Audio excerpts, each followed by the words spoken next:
કે વસી તને ખરેખર એવું લાગે કે તે મોડું કર્યું. ઠીક છે, વહેલું મોડું તો ચાલ્યા કરે, સમયનું કામ કરે, પણ એમને જે બોલેલો ને પહેલે વર્ષે તો ખરેખર હું એવું કહું, મારી થોડી બ્રીફ જ આપું કે 1 લાખ રૂપિયાનો બિઝનેસ બી નહીં મળેલો. પણ નાયક સાહેબની વાર્તા પેલી છે ને તે બિરબલની હાંડી જેવી હતી, એટલે મને હલગાઈવા કરતી હતી.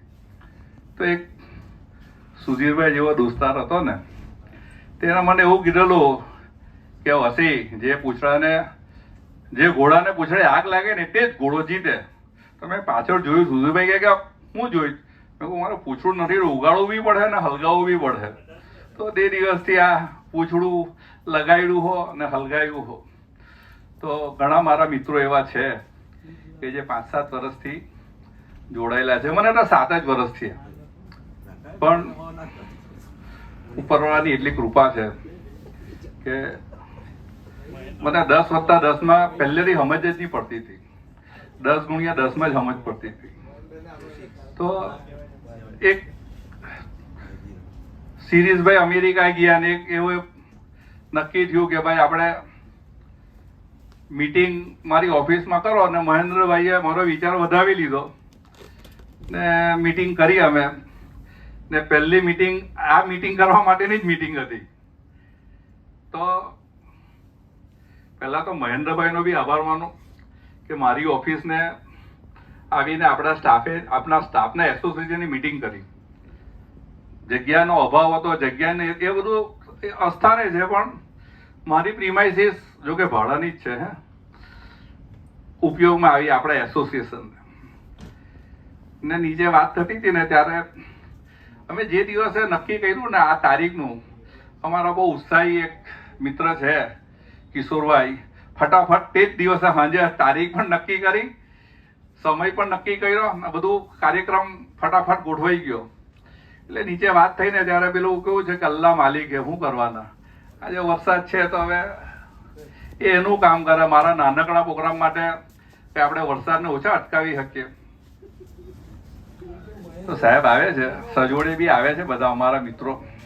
તમે લોકોએ ભૂલ કરી, જતી વખત એવું થાય કે બીજી વખત સજોડે જ આવજો તમે પણ.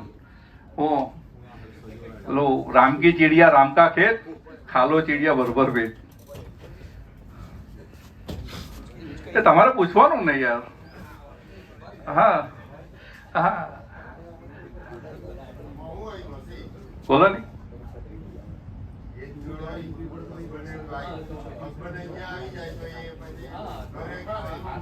પણ તમારે જો, મારે તો વાઈફ જ નથી, એટલે બાકી જો મારી વાઈફ હોય તો એમ જ કહું, ઉન્મેષ વસીને મળીને કે ભાઈ એક ડીશના કેલા જ મારી બૈરી આવી લે બસો મગજ મારી જોડ. હો તમારે આવતા ને એમાં હું તા તમે મારો એટલે તમે મારા ગ્રુપમાં નથી. બાકી હું મારા જે ગ્રુપમાં છે ને તે લોકોને હું એક જ વસ્તુ લખું કે મારા પરિવારજનો, મારા જે 1200 માણસ મારા ક્લાયન્ટ મારી સાથે એસોસિએટ છે. મેં કાલે भी લખ્યું ને, અકેલા निकला था अपनी मंजिल की ओर, लोग जुड़ते गए कारवा बनते गए. ને આજની તારીખ કે જે મારી સાથે એસોસિએટ છે, અમે કોઈ દિવસ કોઈ પાસે કામ માંગવા જતા જ નથી. જાઓગે કિધર, आओगे इधर ही. આજે નહીં આવો તો કાલે આવો. આ મુકેશભાઈએ મને કાલે છે ને ફોન કરીને બહુ સરસ વસ્તુ યાદ કરાવી. મારા હું કંઈક હું ભૂલી જાઉં ને, વિડીયો બનાવ્યો લખીએ તો આપણું આપણે જ્યોતિન્દ્ર દેવા જેવું છે કે આપણે પ્રવચન કહીને ખસી જવાનું, એમાં યાદ નહીં રાખવું પડે. લખીએ તો એને સાચવો હોય, એને છપાવો હોય, બધી બહુ જાતની અજામત આવે. તો મુકેશભાઈએ એક બહુ સરસ વાત કરી, તો એ જ વાત રિપીટ કરું કે આપણે તો આપણા વડીલોને કોઈ દિવસ પૂછ્યું નથી કે તમે તમારા સરપ્લસ પૈસાનું શું કર્યું. પણ આપણે બી આપણા બાળકો 30-35 વર્ષના થઈ ગયા જ ને, તો એ લોકોનું નવું જનરેશન તો પૂછશે જ કે જ્યારે તમારી પાસે આટલા બધા ઓપ્શન હતા, જ્યારે તમે એ બધા ઓપ્શન વિશે વિચાર પણ કેમ નહીં કર્યો. નીતિનભાઈ આ તમારા ઘણી વખત એ બાબતે ડિસ્કશન થાય. તો એ પરિસ્થિતિ મને એક જ વસ્તુ છે કે આ શરૂઆત કરી ત્યારે ચંદ્રેશભાઈ જરીવાળા સાક્ષી હતા મારી બાજુમાં. તો મારા મગજમાં એક તોફાની વિચાર આવ્યો કે જે મને મળ્યું જ ને તે હું તમને ફક્ત જણાવું. કરવું નહીં કરવું તમારા હાથમાં છે. નહીં કરો જય શ્રી કૃષ્ણ, કરો તો જય શ્રી કૃષ્ણ. બરાબર ને શૈલેષભાઈ? આપણે જય શ્રી કૃષ્ણ વાળા છે. કયા વૈષ્ણવ કહેવાય આપણે? હા, અહીંયા વૈષ્ણવ વધારે છે. ના ના ભાઈ, એવું નથી યાર. આ પાક્કા વૈષ્ણવ એવા હોય ને કે મહાદેવનો પ્રસાદ બી નહીં લે, તે તમને ખબર નહીં હોય. હા, મહાદેવના મંદિરની અમે પણ નહીં જોઈ. હા, અંબાજીમાં પણ નહીં જાય. ચાલો બોલો, આ નલિનકાંત ગાંધી વૈષ્ણવ છે તે છતાં બી જાય છે. પણ તમે પેલો શું કહે 2025 ના છો ને, તમે 1970 નું મોડેલ નથી, એટલે માનસિક રીતે ના એવું તો હું બી કરતો હતો કે બે જગ્યાએ જો સ્ટાફમાં જમવાનું હોય ને તો ઇનડાયરેક્ટલી તપાસ કરી લઉં કે કંડમ ખાવાનું કાં છે, ત્યાં જ જવાનું. બાકી ને આપણા સ્ટાફમાં હું નામ તો નહીં લઉં, કારણ કે મારા ગુરુ હતા. તો એક જગ્યાએ આપણા હરીશભાઈ નરે આવેલા જ ને, એમને ત્યાં વાસ્તુ હતું, તેમનો છોકરો આવ્યો. મેં કહું કેમ હતા તું અહીંયા? કે પપ્પા બીજે ગયા છે એટલે મને મોકલેલા. મેં કહું જો આ વ્યવહાર આવી રીતના જ વસૂલ થાય, વ્યવહાર તો કરવાનો જ હતો ને, તો મારી નહીં જવાય, તો મેં મારા છોકરાને મોકલી આપ્યો. રાહુલભાઈ નહીં આવવાને તો હું સારે ગમાવા ચાલુ કરું, આવે છે.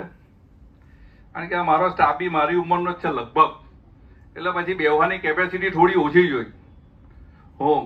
એટલે એકવાર પાછો ફોન કરો તો હું સ્ટાર્ટ કરું. અમારા બહુ પાવર કેટલા બધા, ખરેખર આનંદ થાય. અમારા બળવંતભાઈ બીજે જઈને પી, અમે બે પાડોશી હતા સલાબત પર આવા, કેટલા હાથે કામ કર્યું. બેંકર સાહેબ હાથે કામ કર્યું પાંડેસરામાં, દિવ્યાંગભાઈ હાથે 30 વર્ષ પહેલા, દિવ્યાંગભાઈ ને પરીખભાઈ હાથે મેં 35 વર્ષ પહેલા કામ કરેલું. 1990 અમે ખટોદરામાં હતા. ચંદ્રેશભાઈ હાથે, દીપેશભાઈ હાથે તો આપણને એટલો લાવો મળ્યો કે 2 બ્રાન્ચ. હા, ઉપર વાળા મેં કીધું કે આ મારા કોઈ ઇન્ટેલિજન્સ છે તેને સારું છે કે હું રિટાયર થઈ ગયો, ત્રીજી બ્રાન્ચ વાળી મને એની બાજુમાં જ બેહાડતે. હરીશભાઈ હાથે કામ કર્યું. હિરેન બાબુને રિપ્લેસ કરેલા મેં. હિરેન બાબુ સગરામપરા ગયેલા ને એની જગ્યાએ હું આવેલો સલાબતપરા. મનોરે હાથે બી કામ કર્યું. એક વસ્તુ તમે જોઈ કે હું ને મનોરે છે ને એકદમ ઓપોઝિટ ડાયરેક્શનમાં. આટલો બધો ચોક્કસ માણસ મારી લાઈફમાં જોયો જ નથી. મારા જેટલો અચોક્કસ કોઈ નથી. ને મનોરે એકવાર તો એક જગ્યાએ એવી ભૂલ થઈ, અમે બે હાથે ગયેલા તો પાર્ટીની ભૂલ નીકળી. કોઈ ડેલામાં અમે ગયેલા કતારગામથી, મનોરે એટલો ચોક્કસ કે પૈસા લઈને આવેલા અમે. ઠીક છે, આ બધી વાત ચાલુ થઈ. હવે આપણે આપણી વાર્તા કરીએ. સાજેદ ચાલુ કરતી આપડી એ તો કર કે ના આપણું કામ નહીં. અચ્છા એવું છે. જો હું અત્યાર લગીને 30 વર્ષથી બ્રહ્મા હતો કે મારા વખાણ કહી રહ્યા, એવું નથી. હા, એમાં બધું એટલે આ એવી વસ્તુ છે કે ખાઈ પીને જલસા જ કરવાના. ચલો સાહેબ આવી ગયા છે SBI ના. હું નામ કીધું રાહુલ? દેવરસિંહ દેસાઈ, ગામ પારડી, ઉડવાડ. એટલે આપડા વીરાબેન દેસાઈ છે ને તેમના ગામ વાળા. આવો સાહેબ, ચાલો. અરે ભાઈ, પારડીના 17 ગામમાં બધું એક જ કહેવાય. અસલ આપણે છે ને હરીશભાઈ, અમે દેસાઈ લોકો ના ગામમાં જઈએ ને એટલે એમાં કેવું થાય કે ગામમાં જઈએ ને એટલે જે ગામની છોકરીને છોકરો હોય ને અમે કહેજો મામા આવ્યા. હું આપણે બી મામા બનવું જ પડતું હતું. હું સાહેબને આપું છું માઇક, એટલે કાર્યક્રમ આપણો ચાલુ કરે. Good morning. સૌથી પહેલા તો સરે તો ઇન્ટ્રોડક્શન આપ્યું જ છે. હું મારું ઇન્ટ્રોડક્શન એક વખત તમને આપી દઉં. દેવરસિંહ દેસાઈ નામ છે મારું. SBI મ્યુચ્યુઅલ ફંડમાં બ્રાન્ચ હેડ છું. અહીંયા સુરત અને બારડોલી હેન્ડલ કરું છું. અને ઓવરઓલ મ્યુચ્યુઅલ ફંડ ઇન્ડસ્ટ્રીમાં છેલ્લા 10 વર્ષથી છું. સુરતમાં જ, સુરત, બારડોલી અને પૂના, આ 3 એરિયા મેં ઓવરઓલ જોયા છે. 3 વર્ષ બેન્કિંગ અને 7 વર્ષ મ્યુચ્યુઅલ ફંડ. તો આ રીતે મારો કાર્યકાળ રહ્યો છે ઓવરઓલ. મારા ફાધર પણ આંધ્રા બેંકમાં જ હતા, સુરતમાં જ. તો એટલે બેન્કિંગ મારા 3 કાકા બેંકમાં છે. તો બેન્કિંગ ફાઇનાન્સ તો તમને ખ્યાલ જ છે, દેસાઈઓ હોય તો થોડું લોહીમાં તો આવે જ. એટલે એ રીતનો કાર્યકાળ રહ્યો છે. હવે આપણે સર કોઈની હજુ રાહ જોઈએ છે કે આપણે સ્ટાર્ટ કરી શકીએ? ઓકે. મેઇન તો તમને સૌથી પહેલા છે ને SBI મ્યુચ્યુઅલ ફંડ વિશે હું થોડું બ્રીફ કરવા માંગતો હતો. એક વખત જી, આ બધા બેન્કર છે, બધા રિટાયર બેન્કર છે. રાઈટ. એટલે મારા કરતા બી વધારે એક્સપિરિયન્સ વાળા. ગ્રેટ. ના, હું એ રીતે જ તમને એકદમ SBI મ્યુચ્યુઅલ ફંડનું બ્રીફથી શરૂઆત કરીશ. ઓવરઓલ એમ તમને ખ્યાલ હશે કે મ્યુચ્યુઅલ ફંડમાં કોવિડ આવ્યું એના પછીથી અવેરનેસ 4 ટાઈમ્સ થઈ ગયું છે. હું તમને ખાલી આંકડો કહીશ કે પહેલા 1.5 કરોડ ઇન્વેસ્ટર હતા આખું ઇન્ડિયા મળીને કોવિડના પહેલા. આજની તારીખમાં આપણે જોઈએ તો 6 કરોડનો તો આંકડો ઓફિશિયલી છે. અને મ્યુચ્યુઅલ ફંડમાં રોકાણ આજની તારીખમાં 72 લાખ કરોડ ક્રોસ થઈ ગયું છે એઝ ઓફ 31 મે. અને એમાંથી બહુ ખુશીથી તમને જણાવું છું કે ગઈકાલે જ 12 lakh crore SBI mutual funday achieve કર્યા છે એમાંથી. તો ઓલમોસ્ટ 16% જેવો share SBI mutual fund enjoy કરે છે આમાંથી.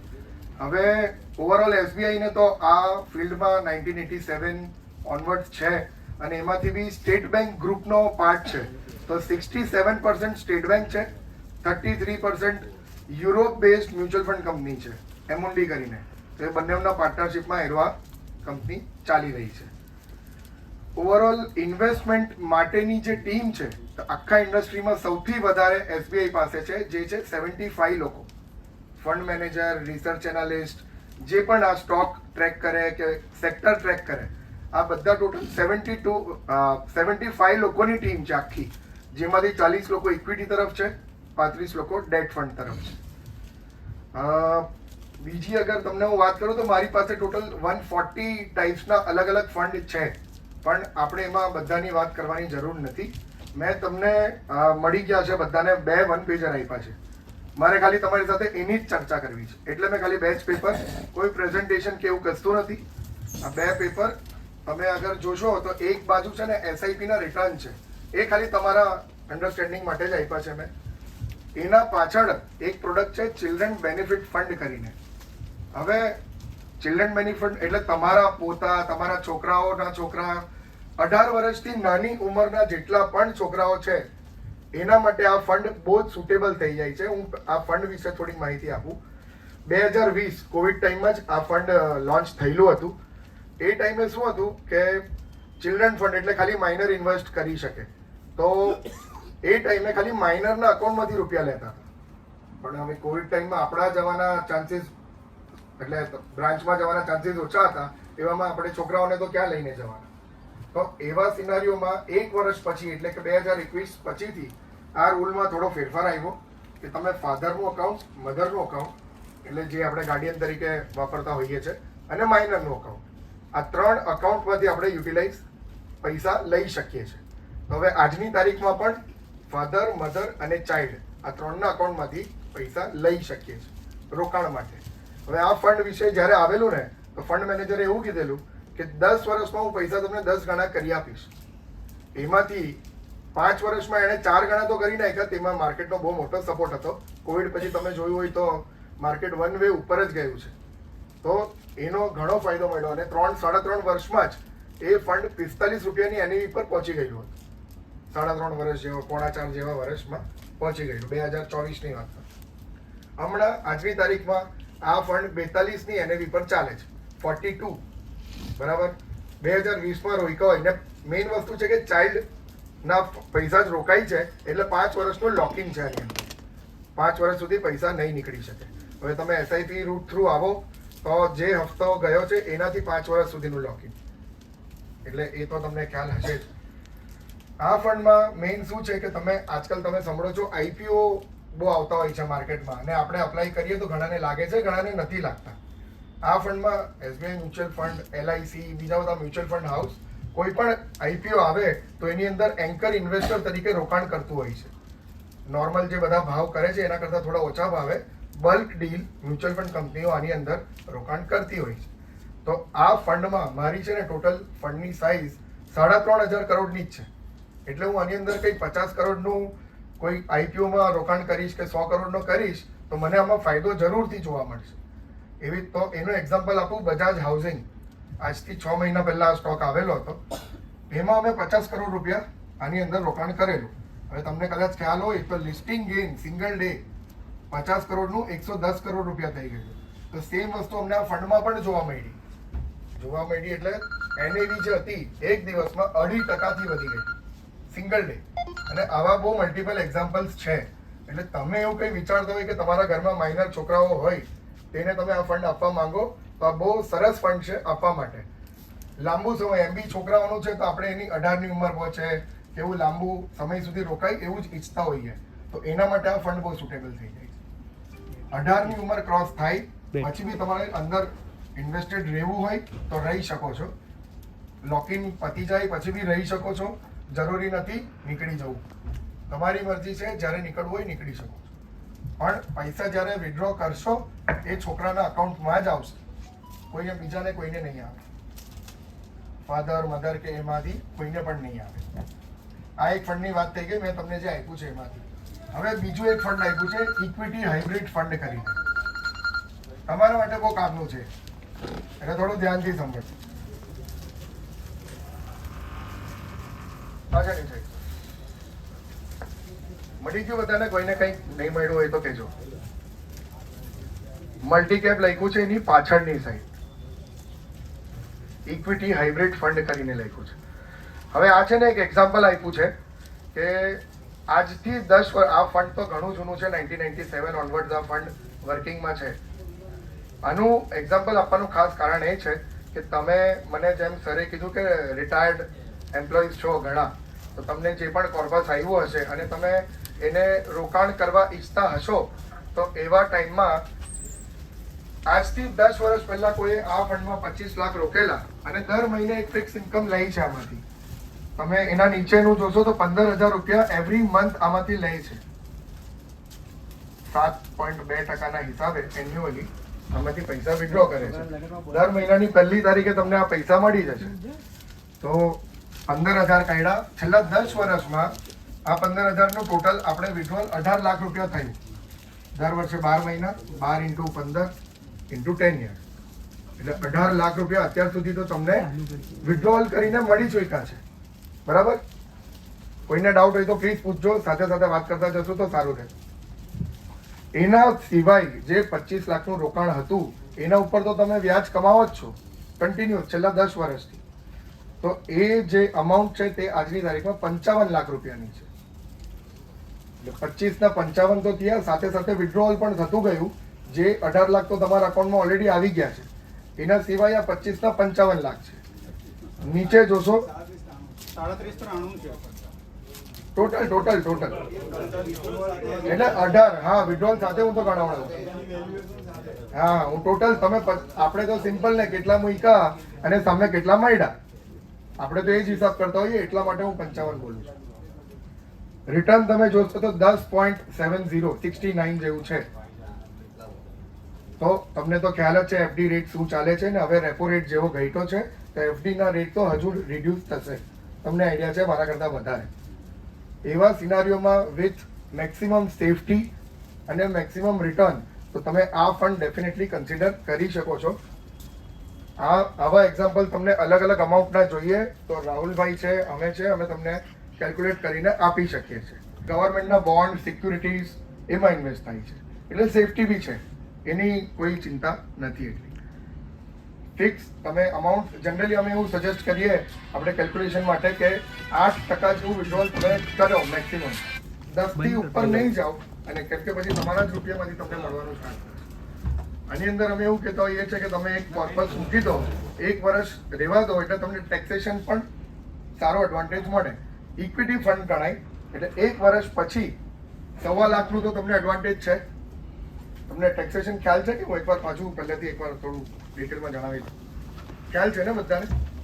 સ્ટોકમાં ટ્રેડિંગ કરતા જ હશો બધા, એટલે ખ્યાલ તો હશે.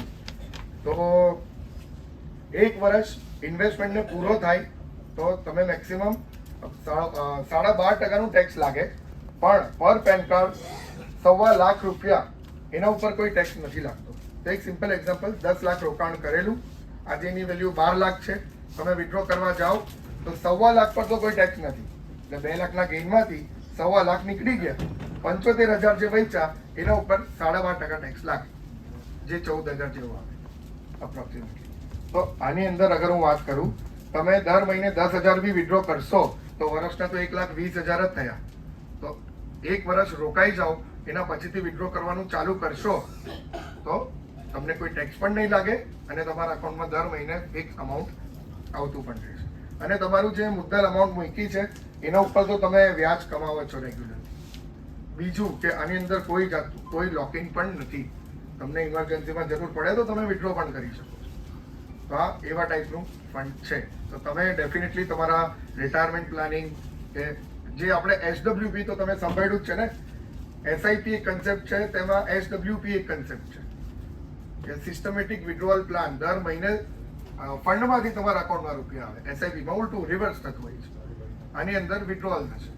તો આ પ્રોડક્ટ બહુ બધા અલગ અલગ ફંડમાંથી પણ લઈ શકો, પણ સેફટી આપણે જોઈ, કેમ કે તમારા લાઈફની હાર્ડ અર્ન્ડ મની છે આયરવા, એમાંથી ફિક્સ પૈસા જોઈએ છે, તો તે રીતનું ફંડ આયરવા બહુ સુટેબલ રહેશે તમારા માટે. એટલે મેં ખાસ આ એક્ઝામ્પલ તમને આપ્યું છે. આના વિશે હજુ કંઈક તમારે ક્વેરી હોય તો તમે પૂછી શકો છો. આગળ વધીએ.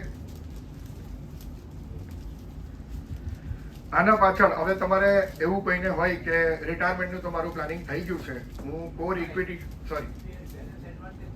સિમિલર એટલે છે એ પણ છે. એમાં ને આમાં ખાલી એક જ ફરક છે, જે મેં તમને પહેલા કીધું કે 70% ઇક્વિટી આની અંદર છે, તો બેલેન્સ એડવાન્ટેજમાં 55% ઇક્વિટી છે આજની તારીખમાં. એ દર મહિને બદલાતું રહી. જી આયરવા છે ને છેલ્લા 10 વર્ષનું આખું રેકોર્ડ આવ્યો છે, એટલે 2015 થી 24 સુધીનો. જો આની અંદર એક ક્લિયર વસ્તુ છે, ઇક્વિટી સાથે એસોસિએટેડ છે એટલે એની ખાતરી તો કોઈ નહીં આપે, પણ હું તમને એ કહી શકું કે તમે ઇન્વેસ્ટેડ રહેશો 3 વર્ષ 4 વર્ષથી અબાઉ, તો તમને એ બધું જોવાનું ટેન્શન નહીં આવે. હા, એટલી મારે તમને વિનંતી છે કે રોજ નહીં જોયા કરતા. રોજ જોશો તો ટેન્શન મારે બી થશે ના. તો એના માટે હું તમને બીજું ફંડ આપું, એના માટે બીજા ફંડ છે મારી પાસે. રોજ જોશો તો ટેન્શન થશે. જી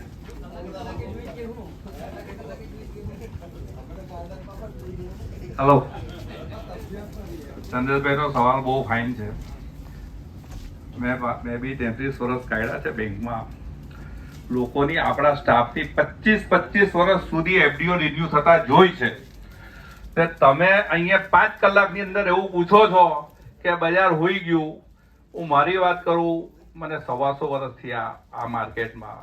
BSc ને 150 વર્ષ થયા. મારા દાદી, મારા ફાધર, હું ને અમારું ચોથું જનરેશન. અમારા પૈસા બન્યા છે, અમારી નેટવર્ક બની છે. આજનો જે પ્રોગ્રામ છે તે હું સાહેબને કહ્યું કે 8%માંથી 18%ની જર્ની માટે આ પ્રોગ્રામ રાખ્યો છે. વધઘટો થવાની જ છે. તમારા માટે 4 મહિના, 6 મહિના, વર્ષ માટેના જો પૈસા હોય, મહેરબાની કરીને FD મૂકી દો. બીજી એક વસ્તુ છે, નાયક સાહેબે આ સ્ટેજ પરથી કીધેલું કે તમે 30 કે 40% પૈસા વાપરવાના છે, બાકીના પૈસા તમે નેક્સ્ટ જનરેશનને આપવાના છે.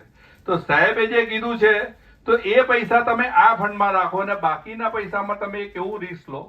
જેમ કે મેં SBI નું એક ફંડ, સાજીદ કયું ફંડ છે આપણે કાઢ્યું તે પેલું SBI નું 2004 માં આવેલું, તે 35 ગણા પૈસા થયા 20 વર્ષમાં.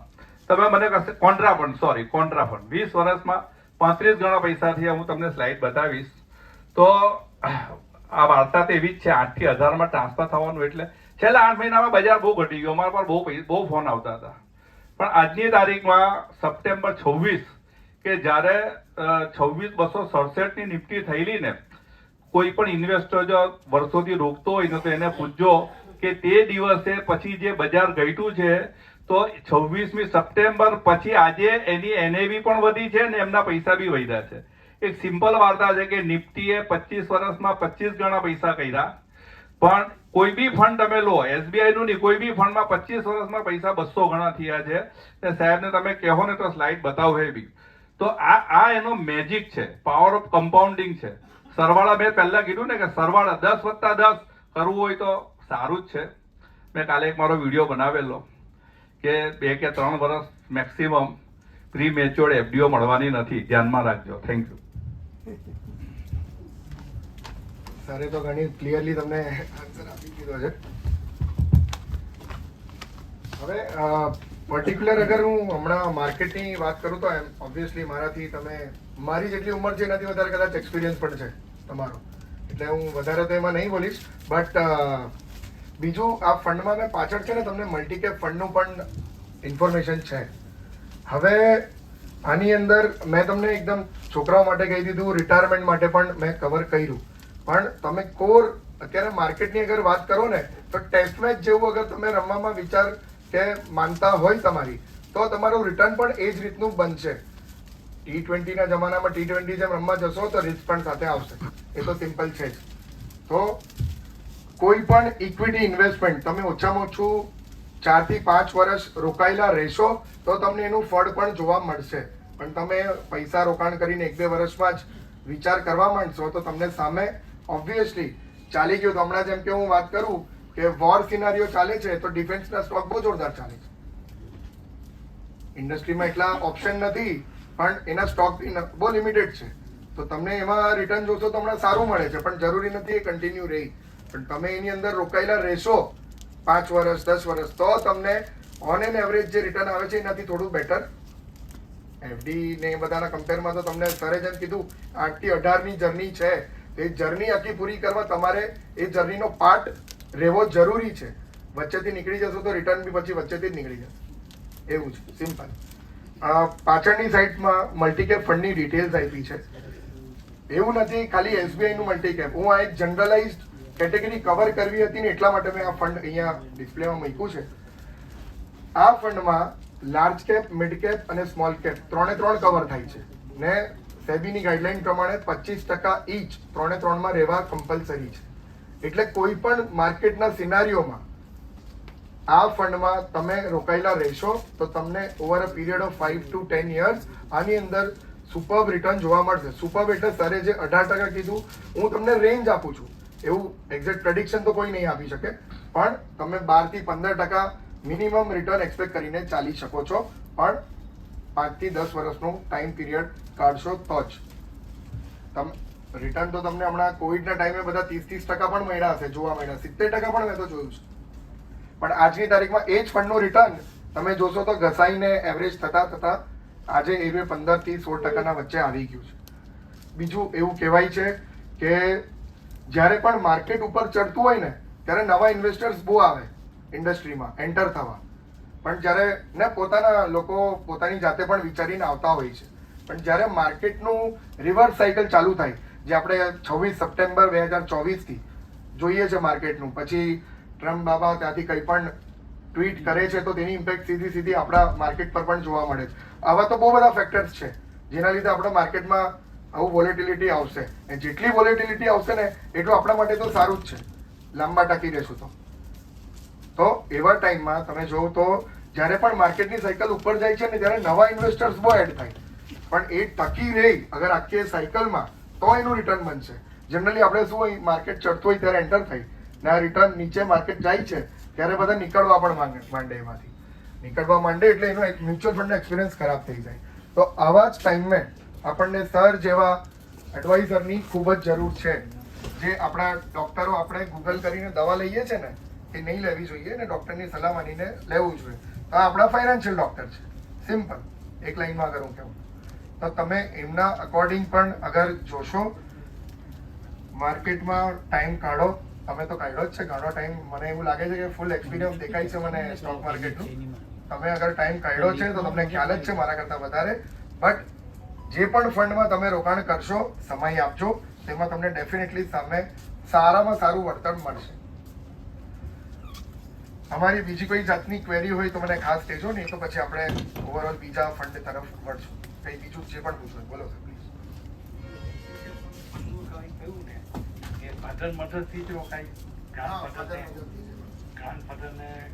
ના તો એ તમે માઇનરના અકાઉન્ટમાં ટ્રાન્સફર કરીને એમાંથી રોકાણ કરજો. ચાઇલ્ડ ફંડ બોલો.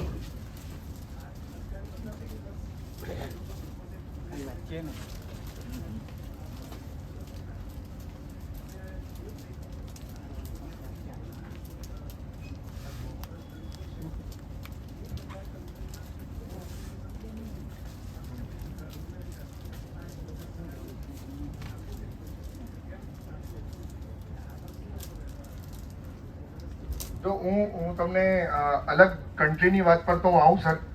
એક તમને આંકડો જ કહું, આપણે અહીંયા EPFOના જે પૈસા રોકાણ થાય છે ને પેન્શન ફંડવાળા, તો એમાં SBIને સૌથી પહેલું રાઇટ મળેલો હતો એ પૈસા મેનેજ કરવાનો. અને 2014ની વાત કરું છું હતું. તો તો એ ટાઈમે એસબીઆઈએ ઘણી ફાઇટ કરીને, કેમ કે ત્યારે છે ને ડેટ માર્કેટ, ગવર્મેન્ટ બોન્ડ્સ એમાં જ ઇન્વેસ્ટ થતા હતા પૈસા, એટલે સામે તમે રિટર્ન પણ એફડીના ઇક્વિવેલન્ટ જ મળી રહેતું હતું. એ ટાઈમે એસબીઆઈએ લડીને જ એ કીધું કે 5% મિનિમમ ઇક્વિટીમાં રોકાણ કરો. ખાલી 5% રોકાણ કર્યું ને તો એનાથી જ તમે જે આજની તારીખમાં ડીઆઈઆઈ નો જે ફ્લો જોવો છો ને, ડીઆઈઆઈ નો, એમાં બહુ મોટો ફાળો છે આ વસ્તુનો. આજે 5% થી વધીને 15% થઈ ગયું છે ઓલરેડી 10 વર્ષમાં. ને આ લાયસન્સ 4 મ્યુચ્યુઅલ ફંડ કંપનીને મળી ચૂક્યું છે ઈપીએફઓ ના પૈસા મેનેજ કરવાનું. તો તમે જે 100 રૂપિયા અગર આપતા હો એમાંથી 15 રૂપિયા ઇક્વિટીમાં જાય છે ખાલી તમે. અને હું યુએસ ની વાત કરું તો ત્યાં 75% સુધી જાય છે, 75. તો તમે જોઈ લો, 33 કરોડની આબાદી વાળો દેશ અને આપણો 145 કરોડ આબાદી વાળો દેશ, પણ માર્કેટના ટર્મ્સમાં આપણે 4 ટ્રિલિયનની વાત કરીએ છીએ, અને એ લોકો ક્યાં છે તમને ખબર જ છે. અહીંયાથી 100 ટાઈમ્સ વધવાની જરૂર છે. તો એ આખી જર્ની નો પાર્ટ રહેવા માટે તમારે તમારું જે ગવર્મેન્ટ બોન્ડ્સ કે એ જે સેફટી ફીચર સાથેની તમે પ્રોડક્ટ જોતા હતા, ત્યાંથી આ જે કન્વર્ઝન થઈ રહ્યું છે ઇન્ડિયામાં પણ સ્લો પેસ પર થાય છે. 5 થી 15 આવતા 10 વર્ષ થઈ ગયા. આજે 15% છે જે મેં તમને ઈપીએફઓ ની વાત કરી. એવી રીતે તમે અગર યુએસ નું માર્કેટ જોશો ને તો એક ખાલી તમને એમાં આપું કે જેટલા પણ સ્ટાર્ટઅપ ઇન્ડિયામાં આજની તારીખમાં છે એનું આપણા ઇન્ડેક્સમાં કેટલા ટકા રોકાણ હશે? કોઈ આઈડિયા કોઈને?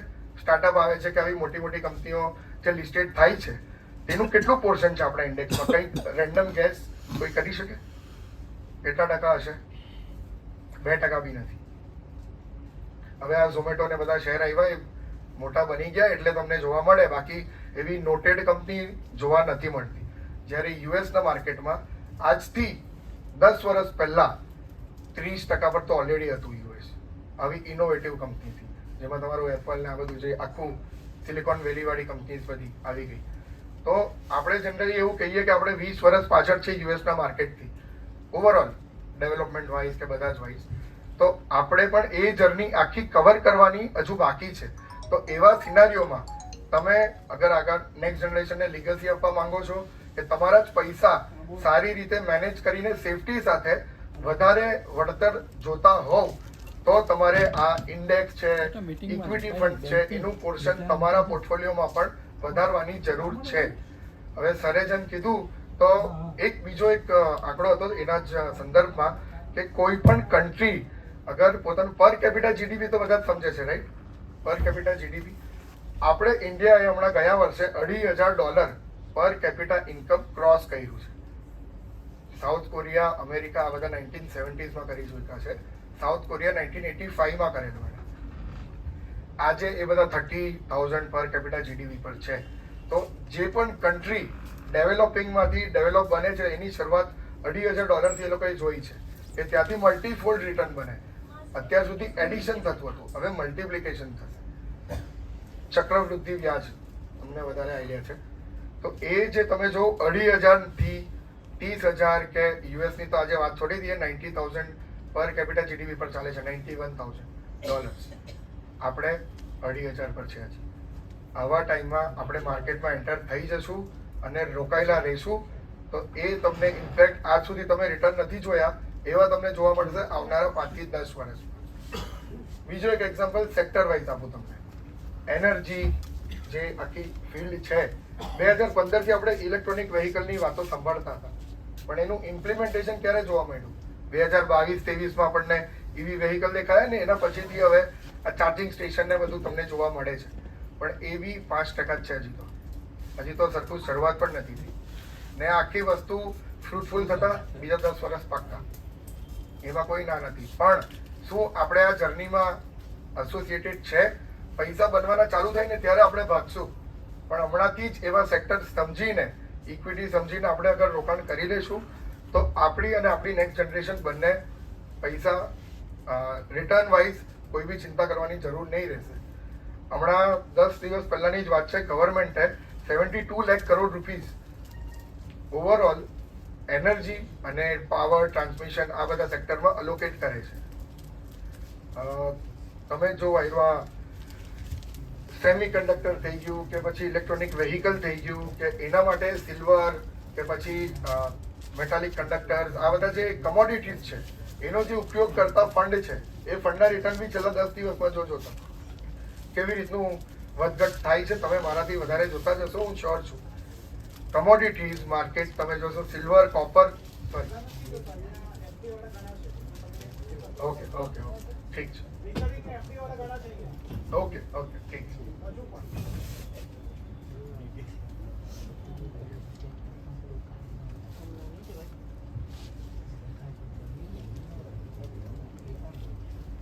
હા, તો હું તમને જે રીતે કહેતો હતો કે આપણે કોવિડ પછીથી આ વચ્ચે છે ને એક સેબી કંડક્ટર રિલેટેડ ફંડ ને બધા આવેલા હતા, તો એનો એક ખાલી કિસ્સો તમને કહી દઉં કે એનાથી એટલે હું આ બધું એટલા માટે કહું છું કે તમને આઈડિયા આવે કે આપણે ડેઈલી બેઝિસ પર આ બધી ઇન્ફોર્મેશન તો કન્ઝ્યુમ કરીએ છીએ, બધું પેપરમાં વાંચીએ છીએ, ન્યૂઝમાં જોઈએ છે, પણ એની રિયલ લાઈફમાં શું ઇમ્પેક્ટ આવશે ને એનાથી ઇક્વિટી માર્કેટ પર શું અસર પડશે તે તમને ખ્યાલ આવશે.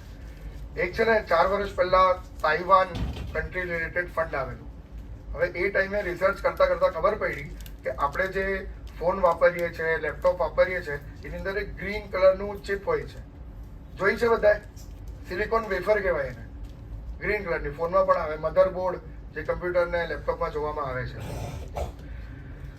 એ બનવા માટે એકદમ છે ને ફ્રેશ વોટરની જરૂર પડે, જે આપણા અરુણાચલ પ્રદેશ છે ત્યાં ફ્રેશ વોટર મળે ને રેતી આવે જે આપણે ત્યાં જ બીચ પર જોવા મળે. તો એ ફ્રેશ વોટર પાસેનું જે છે એ બેના કોમ્બિનેશનથી સિલિકોન વેફર બનાવવામાં આવે છે. એની અંદર બધું બહુ ટેકનિકલ વસ્તુઓ છે, પણ હું તમને એકદમ બેઝિક ટર્મ્સમાં સમજાવવાની ટ્રાય કરું છું. તો આ રીતે સિલિકોન વેફરનું બનાવટ થાય છે. એની અંદર તમે જોશો ને તો i3, i5, i7 આ રીતના કન્ફિગરેશન હોય છે લેપટોપને બધામાં. તો એ બધી ચિપ બનીને ગ્લોબલી સપ્લાય કરવામાં આવે છે, એટલે તાઇવાન બહુ ઇમ્પોર્ટન્ટ છે આ વસ્તુ માટે. તો એનું ફંડ લાવવામાં આવેલું. એ ફંડનું આ 4 વર્ષ થયા, પણ એમાં રિટર્ન તમે જોશો ને તો ખાલી 10% જ છે. એનું કારણ ખબર છે? આપણે ખાલી ઇન્ફોર્મેશન લીધી છે, પણ કોઈ રોકાણ એટલું કર્યું નથી એની અંદર. આજની તારીખમાં એ ફંડની NAV 15 પણ ક્રોસ નથી કરી, એમાં પૈસા જ નથી આવ્યા. 2000 કરોડનું ફંડ છે આજની તારીખ. આ વસ્તુ આજથી તમે 15 વર્ષ 20 વર્ષ પછી જોશો ને તો આજ ફંડની 200ની NAV જોવા મળશે. પણ આપણને ખાલી ઇન્ફોર્મેશન લઈએ છે, ઇમ્પ્લિમેન્ટ નથી કરતી. આના ઇક્વિટી પર શું ઇમ્પેક્ટ છે કે આવનારા 10 વર્ષ કે 15 વર્ષ તમે જોશો તો આ ટાઈપના સ્ટોક, આ ટાઈપના ફંડ જ વધારે ચાલવાના છે. કેમ? તો અહીંયાથી તમે જોવું defence, energy sector, oil, gas, આ બધાનો જ ઉપયોગ આવવાનો છે. તમે જે પેટ્રોલ ડીઝલ વાપરો છો તેના પરથી થોડું ઘટતું જશે. ઇથેનોલ તો તમે સાંભળો જ છો બધા, 20% બાઇકમાં, પણ હજુ બી સર ઇમ્પ્લિમેન્ટેશનમાં તો પૂરેપૂરું આવ્યું નથી. તો ઇથેનોલની અગર તમે વાત કરો, ખાલી ન્યૂઝમાં ને એનું સગવડ બાઇકમાં આપવામાં આવી છે, પણ પ્યોર ઇમ્પ્લિમેન્ટેશનમાં આવતા હજી ઘણા વર્ષ લાગશે. સેમ રીતે આ બધા જે સેક્ટરની મેં વાત કરી એને પણ ફ્રૂટફુલ થતા બીજા 5 થી 10 વર્ષ પાક્કા. પણ એનો મતલબ એ નથી કે મારે રિટર્ન નહીં બનશે. હમણાંથી એન્ટ્રી પોઈન્ટ લઈ લેશું ને તો ત્યારે રિટર્ન પણ બનશે તમારા. ત્યાં સુધી ખાલી માર્કેટ ચડી જાય પછી તમે એન્ટ્રી લાવો એનો કોઈ મતલબ નથી બનતો. હમણાંથી આઈડેન્ટિફાઈ તમને આ આઈડિયા મળે છે તો તમારે હમણાંથી એની અંદર રોકાણ અને વિચારવું જોઈએ. આપણે FD ને બધું એવું વિચારીએ કે FD સેફટી છે. આજની તારીખમાં FD ના રિટર્ન, ટેક્સેશન એની સાથે તમે કમ્પેરિઝન કરશો તો તમારા પૈસા 1 લાખની વેલ્યુ સામે 1,05,000, 6,000 થતી હોય છે. સેમ તમે મ્યુચ્યુઅલ ફંડ એકદમ સેફટી, આ જે મેં તમને ઇક્વિટી હાઇબ્રિડ પર આપ્યું એ પણ તમે કન્સિડર કરો, 10% રિટર્ન આવે છે. એમાં બી કંઈ એવું અલગથી 20-25% નથી, પણ એટલી જ સેફટી સાથે 10-12% રિટર્ન બી મળતું હોય તો શું ખોટું છે? તમારા જીવનની હાર્ડ એન્ડ મની તમે લોકો માટે દોડધામમાં યુટિલાઇઝ નહીં કરી, પણ હવે એ પૈસાને તમારા માટે કામ કરવા દો. તમે તો આખું કામ કરી લીધું, હવે તમારા પૈસાને કામ કરવા માટે તમારે same government bond, debt, government bond, debt એ બધામાં તમે રોકાણ કરશો તો એ જ તમારું 7-8% રિટર્ન તમને જોવા મળશે.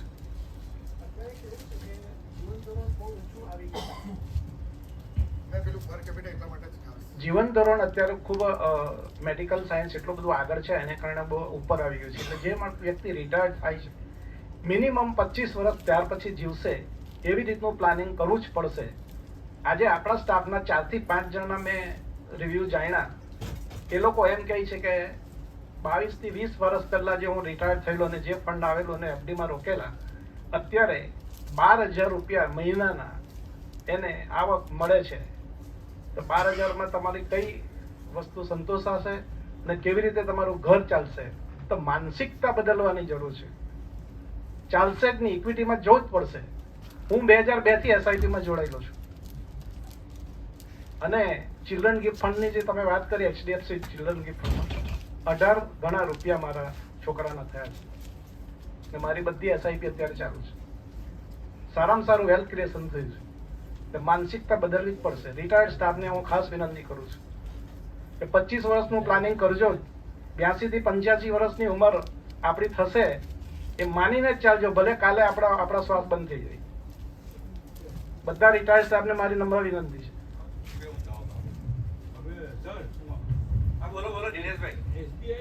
હેલો,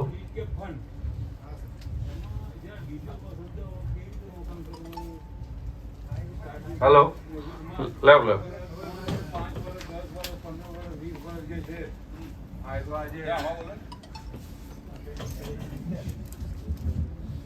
તેમાં મારે એ જાણવું છે કે આમાં જે આ જે ફિગર આપેલા છે તે એકચ્યુઅલ ફિગર છે કે પછી ગેસિંગ કરેલા કે આટલા વર્ષમાં તમારું આટલું થશે કે આમ થશે કે તેમ performance થશે? છે સર. અત્યાર સુધી જે વળતર આવ્યું છે એટલે આ એકચ્યુઅલમાં મળી ચૂકેલું છે એમ ને? હા, સર. હા. તો એમાં કઈ રીતે રોકાણ કરવાનું છે એમાં જરા બ્રીફમાં સમજાવો. હું સમજાવું. હેલો, નીતિનભાઈ બહુ સરસ સવાલ કર્યા. જવાબ મારે જ આપવા પડશે. ના, તમારા લોકોની ફેવરિટ બેંક કઈ? હા, ને સેફટી માટે કઈ? હું મારી વાત કરું. મારી હાથે લગભગ પરીખભાઈ હતા, દિવ્યાંગભાઈ બી હતા. 1995માં એચડીએફસી બેંકનો આઈપીઓ આવેલો. બરાબર છે. બધા જ એવું માને કે એચડીએફસી બેંક ખૂબ જ સદ્ધર 30 વર્ષ થયા. તો અમે અમારા ઇન્વેસ્ટરોને જ્યારે એક મિટિંગ કરીએ ને ત્યારે એક સવાલ તો મારો આવે છે એફડી વાળાને કે ભાઈ બે વસ્તુ આવે. કાલે જ મારે સીપીસીમાં બેઠો ને રિસ્ક નથી લેવું ને બીજું ગેરંટેડ. આ બે વસ્તુ બહુ છેતરામણી છે.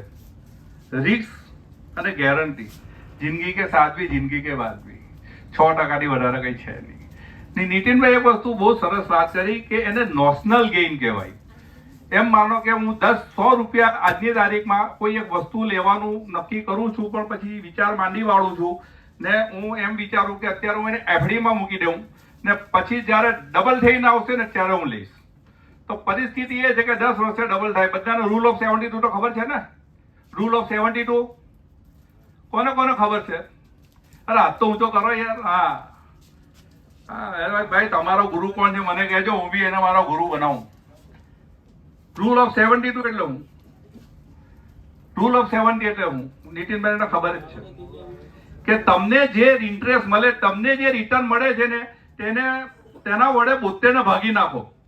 અત્યારે આપણે જો વાત કરીએ ને નેશનલાઇઝ બેંકની કે એચડીએફસી બેંકની મેં વાત કરી 6% કે 6.5%, 7%. આપણે ગણતરી માટે 6% લઈએ છીએ તો કેટલા વર્ષે ડબલ થાય?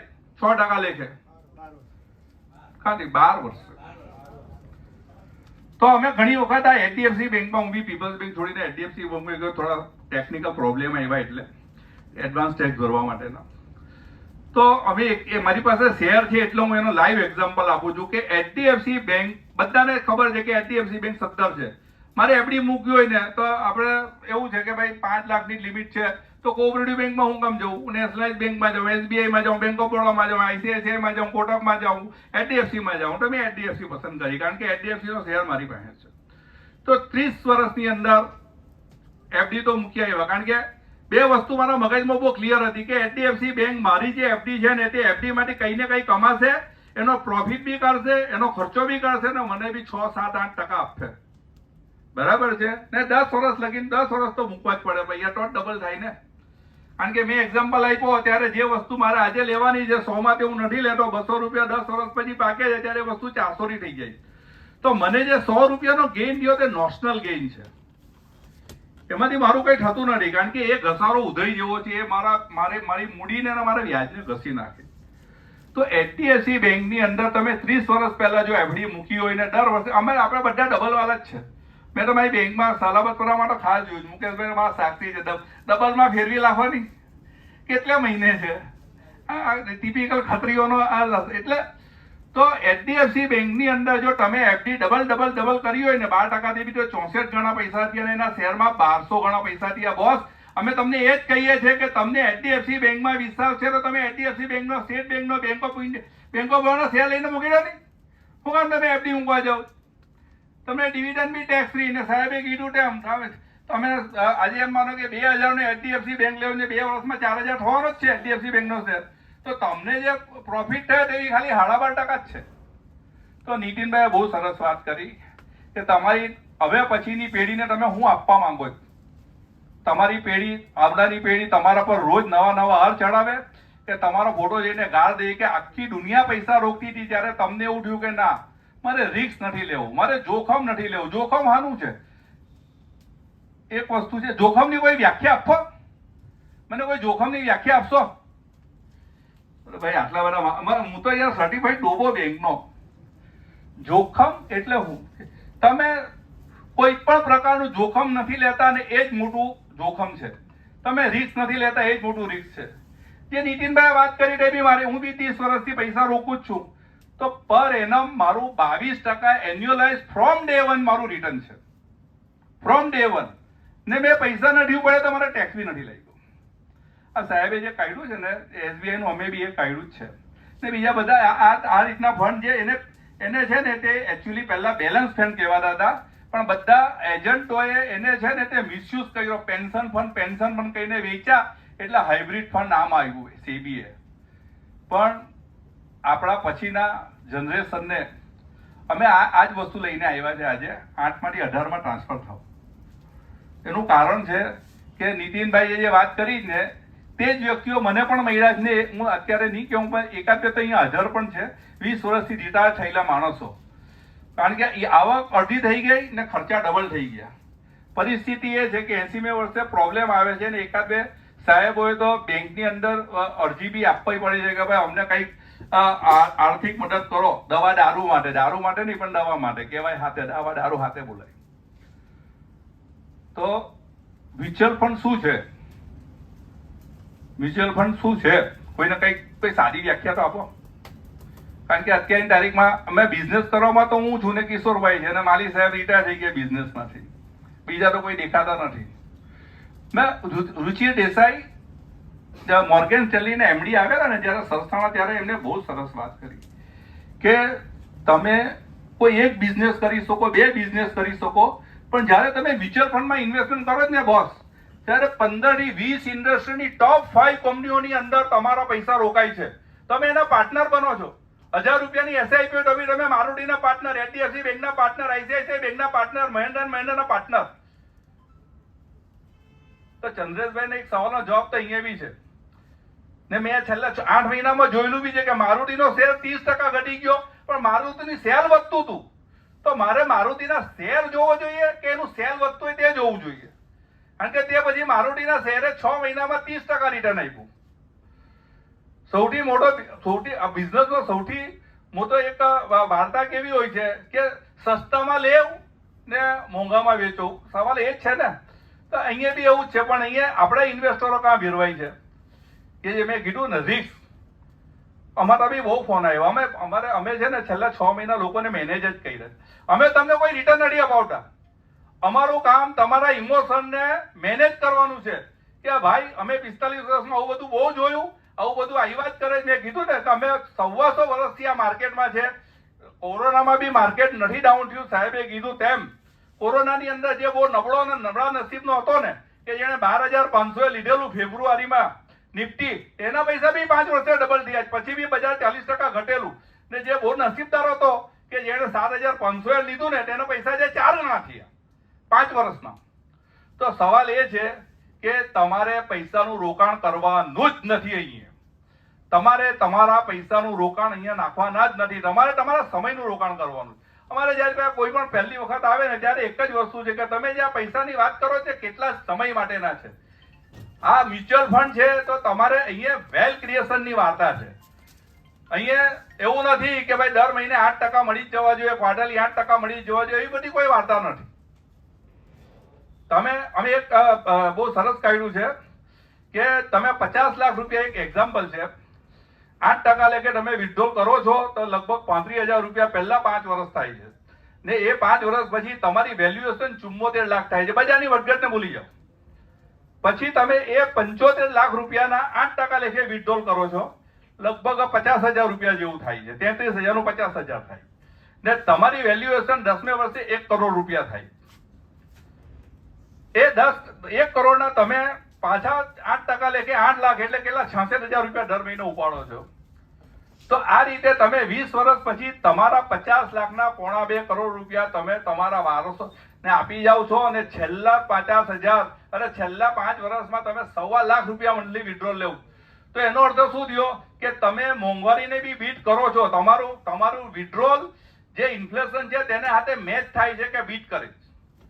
તો આ નીતિનભાઈનું કહેવાનો હર્દ જ આ હતો, કારણ કે એ બધા સાહેબોના અંડરમાં અમે પણ કામ કર્યા છે ને એ લોકોની આજે પરિસ્થિતિ જોઈને અમને ખરેખર દયા આવે છે. અમારે નીતિનભાઈ ઘણી વખત આ જ ચર્ચા થાય છે કે આપણી હાથેના સ્ટાફની બી 20 વર્ષ પછી જીવવું, કારણ કે પૈસા છે ને તો કોઈ મરવાનું નથી, જીવવું જ પડે 80-85 વર્ષ લગી. મેડિકલ સાયન્સ એટલું બધું આગળ છે તો આપણે કંઈ કરવાનું નથી. સિમ્પલ વાર્તા છે કે તમે કોઈ સારી વ્યક્તિ અથવા તો આમાં કેવું છે કે તમે ટીવી જોઈને બી શીખી શકો. અમને તો કોઈ શીખવેલું જ નથી, અમે જાતે જ શીખ્યા. પણ અમારો જે મોટો છે કે 8 માંથી 18માં ટ્રાન્સફર થાવ તો આમાં ટીના ફેક્ટર લાગે. TINA, there is a no alternative. તમારી પાસે આના પર તો બીજો છે, અનિલ સિંઘી બોલે ને, જાઓગે કિધર आओगे इधर ही. આના સિવાય છૂટકો જ નથી. એ તો હું તો મારી જ વાત કરું કે મારો છોકરો છે ને ફોટો બી કે ઊંધો કર મેં તો કઈ આપી નથી ગયો આપણને. નહીં તો રોજે રોજ નવો સુખો ન લાવે કે ભાઈ બાપા બહુ મૂકી ગયા, એને બી વાપરા ને આપણને બી વાપરવા આપી ગયા. તો કઈ કરવાનું નથી. 15% તમે તમારે રિટર્ન લો, 8% તમે વાપરો અને 8% તમારા પોયરા માટે છોડો. આ જ સિમ્પલ વાર્તા છે ને ખરી વાત છે. આમાં કેવું છે કે ક્રિપ્કો, પછી રમી સર્કલ, ટીમ 11, 25 કરોડ લોકો છે ને અહીંયા 5 કરોડ સાહેબે બીતા 6 કરોડ કીધા, પણ 6 કરોડ નથી, કારણ કે મારા જ 12 ફોલિયો તો છે મ્યુચ્યુઅલ ફંડમાં, એટલે એ તો પાન કાર્ડ તો એક જ છે. તો અહીંયા કોઈ નથી આવતું. તકલીફ એ છે કે દૂધ વેચવાવાળા ઘરે ઘરે જવું પડે ને દારૂ વેચવાવાળાને તો લાઈન લાગે. આ જ મ્યુચ્યુઅલ ફંડની પરિસ્થિતિ છે. પણ મિત્રો એક વસ્તુ છે, હમણાં જ મેં ગઈકાલે વિડીયોમાં કીધું ને, નીરજ બાજપેયી આપણે એના બહુ ફેન છે. આવતા 5 વર્ષમાં ઇન્ડિયામાં પ્રાઇવેટ સેક્ટરની અંદર $800 બિલિયન નું ઇન્વેસ્ટમેન્ટ આવે. તમે વિચાર કરો કે હિન્દુસ્તાન ક્યાં જાય છે. આ નવું ભારત છે. તમે દિલુભાઈ વાત થઈ ને 2025 ને હિસાબે વિચારો. હર્ષદ મહેતા થઈ ગયો, મનુ માણેક થઈ ગયો, હરકિશન લક્ષ્મી થઈ ગયો, બધા બહુ થઈ ગયા. આજે મને ખબર છે, હું બોમ્બે જતો તો રોજનું કેટલું ટર્નઓવર હતું, 200 કરોડનું.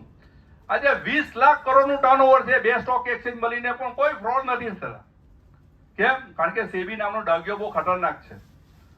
તો પરિસ્થિતિ એ છે કે રિસ્ક તો લેવું જ પડે, કારણ કે રિસ્ક નહીં લેવો ને સૌથી મોટું રિસ્ક જ એ છે. આજે આપણે નીતિનભાઈએ કીધું એ જ પરિસ્થિતિ મારી બી છે. નીતિનભાઈના પોર્ટફોલિયો મેં પણ જોયા છે ને આજે એટલે બહુ શાંતિથી બેઠેલા છે. એમને કોઈ ટેન્શન જ નથી. એમનું બી થઈ ગયું ને એમના પછીની પેઢીનું બી થઈ ગયું. બધું વ્યવસ્થિત કરીને જ બેઠા છે, કારણ કે એ રોજે રોજ જોતા જ નથી ફોલ્યો ને હું તો જોતો જ નથી. મારે શું વાપરવાનું. તો મિત્રો એક જ વસ્તુ છે, આપણે આજે આ કરો નહીં કરો અગત્યની વાત એ છે, પણ 8માંથી 18માં જે જર્ની છે ને એની થોડી વાત તમારી સાથે શેર કરવી હતી. તો કરો તો બી તમારું, નહીં કરો તો બી તમારું. જે છે તે તમારું જ છે. અહીંયા ઘણા એવા સાણા માણસો છે જે તો કરે જ છે. તો એ લોકોનો બી હું આભાર માનું, કારણ કે એ લોકો ખરેખર ઇન્વેસ્ટર છે છતાં બી અમારા આમંત્રણને માન આપીને. સૌથી ખાસ તો હું મહેન્દ્રભાઈનો આભાર માનું કે એમણે થાયકા વગર રોજે રોજ ગ્રુપની અંદર મેસેજ ઠોઈકા જ કર્યા. તો એને કારણે આજે આટલા મેં તો મહેન્દ્રભાઈને પહેલા જ કીધું કે ગરીબી મેં આટા ગીલા. એક તો 50 માણસનું કન્ફર્મેશન નથી આવ્યું, તેમાં વરસાદ છે. તો તે છતાં બી આજે ખરેખર આટલી બધી સારી એ આવ્યા તો ખૂબ જ આનંદ થયો. વાર્તા તો એવી જ છે, આ 2-4 પોઈન્ટ છે, પતાવી દઉં. 10 + 10 20 થાય છે, 10 × 10 100 થાય છે. મને એમાં ઇન્ટરેસ્ટ છે. મેં HDFC બેંકનો દાખલો આપ્યો. એવા બધા મારી પાસે બી બહુ ફંડ છે. એક આપણા જ ભૂતપૂર્વ AGM, હું તમને લાઈવ એક્ઝામ્પલ જ આપીશ. 1997માં મેં ફર્સ્ટ ટાઈમ, મને ફૂલવાલા સાહેબ કે માલી સાહેબ ખબર નથી કે તમારે 10,000નું રોકાણ કરવું પડશે, ને મેં HDFC ટેક્સ યરમાં નાખેલા, NFO આવેલો ત્યારે, બરાબર છે. પછી એ ભૂતપૂર્વ, હવે આપણે બી ઇન્ફિયાટી કોંગ્રેસથી પીડાઈએ ને કે ભાઈ આ 8-10,000ની ડિગ્રી લઈને આવેલા છે, તો એનું કહેલું માનું. મને એને કીધું કે તમે LICમાં દર વર્ષે 10,000 રૂપિયા રોકો. મેં 1,80,000 રૂપિયા રોક્યા, 2.5 લાખ રૂપિયા થયા. તેમાંથી 1.25 લાખ રૂપિયા મને આપ્યા ને બાકીના 1.25 લાખમાંથી દર મહિને 1,000 રૂપિયા પેન્શન આવે. પણ જોવાની ખૂબી એ છે કે જે 10,000 રૂપિયા HDFC આજે મેં રાખેલા છે એના 12 લાખ રૂપિયા થયા. તો મિત્રો, સમયનું જ રોકાણ કરવાનું છે. બીજી એક વસ્તુ છે કે જે બિઝનેસ કરતા હોય ને, તો એ લોકો 80-90% તો બિઝનેસમાં જ નાખવાના. અમે બધાને જ કે તમારી જે બી કોઈ આવક છે ને તમે 10, 20, 30% કાઢો. એકચ્યુઅલી આ સેશન તો આપણા રિટાયર્ડ સ્ટાફને માટે છે, પણ તમારા નેક્સ્ટ જનરેશન, સાહેબે કીધું ને, નેક્સ્ટ જનરેશનો બી નેક્સ્ટ જનરેશન હોય. અમારા નલિનકાંતને જે 25 વર્ષે મેરેજ થઈ ગયા હતા, તો એમને છોકરો 25 વર્ષ નોટે, તો એની વાર્તા છે. તો એને માટે બી વિચારજો કે તમારા નેક્સ્ટ જનરેશનને શું કરવું. કારણ કે નીતિનભાઈ કે અમારા સારંગ સાહેબ જેવા ઘણા, એ લોકોને બહુ જલ્દી ખબર પડી ગઈ કે આપણે માટે પેન્શન નથી, એટલે આપણી વ્યવસ્થા આપણે કરવાની. એક પેલા ગુજ્જુભાઈમાં ડાયલોગ હોય ને, પેલો શું નામ, સિદ્ધાર્થ આંડેરિયા, એક ક્લિપ આવે ને, આપણે આપણી વ્યવસ્થા કરી લીધી, એવું છે. આપણે આપણા બાળકોની વ્યવસ્થા આપણે ખરેખર એ લોકોને માર્ગદર્શન આપવું જોઈએ. ને બીજી એક વાત કે આટલા બધા સરસ આવ્યા જ ને, તો આપણે આ જ જગ્યાએ 2 મહિના પછી ફરી એકવાર મીટિંગ કરવું, જમવા સહિતની, બરાબર છે. હવે કોઈ સવાલ જવાબ હોય તો પૂછો, કારણ કે સવાલ હોય ને તો અમારે ત્યાં એક મરહુમ દિગ્વંત બક્ષી સાહેબ હતા, તે એવું કહેતા હતા કે તમારો કોઈ સવાલ નહીં હોય ને તો એમાં 100% સમજ પડી કે બધું માથા પર થઈ ગયું. તો હું નથી માનતો કે મારા કલીગ્સો રિટાયર SPBનો, એટલે સવાલ તો હોવા જ જોઈએ. દીદુભાઈ તમે જ પૂછો, બીજું હું બધા તમે બહુ સિન્સિયર, ધીર, ગંભીર માણસ છો. અમારા કિશોરભાઈ તો પૂછવાના જ છે. કેમ પૂછો નહીં? આમાં કેવું છે? ના એવું નથી. જો એક વસ્તુ, એક મારો એક પગાર હતો 1 લાખ રૂપિયા, બરાબર છે. તો હું 10, 15, 20,000 રૂપિયા બચત કરું. એવું જ હોય છે. 70-80% આપણે વપરાતા જ હતા, બધાના વપરાતા હતા. તો ધંધામાં બી અમે એ જ કહીએ જ ને કે ભાઈ તમે 10, 15, 20% કાઢો નહીં. અમને કાં એમ કહીએ છીએ કે તમે 20% રીઇન્વેસ્ટ કરો બિઝનેસ. કારણ કે સ્વાભાવિક છે કે અહીંયા અમે 8%થી 18%ની વાર્તા લાવ્યા છે, પણ બિઝનેસમાં તો કોઈ બી, હું બી બિઝનેસ કરું તો મને ખબર છે કે 3-4% તો હું દર મહિને કમાઈ જ લઉં. વર્ષે જ્યારે 50% તો હું આરામથી કમાઉં છું. તો બિઝનેસમાં તો પૈસા રોકવાનો છે. એનું કારણ છે કે બહાર અમે સલાબત પર હતા ને ત્યારે 12 મશીન વાળો એવું કહેતો કે લાખની બહુ ફાઈન ચાલે. 12 મશીનની અંદર 20 માણસનું કુટુંબ પોસાતું હતું. આજે 200 મશીનમાં 4 માણસનું કુટુંબ નથી પોસાતું. પેલો એમ કે તેને વેચી દેવું. એટલે ઇકોનોમી લેવલ બહુ ઊંચા ચાલ્યા ગયા. એટલે ધંધામાં તમારે એક્સપાન્ડ કરવું જ પડે. આપણે સુરતમાં કેટલી બધી એવી મોટી મોટી પાર્ટીઓ છે કે જે લોકો 15, 20, 25 બ્રાન્ચ ખોલી નાખી. તો કઈ કરવાનું નથી. નવા જનરેશનના, હા બોલો સાહેબ.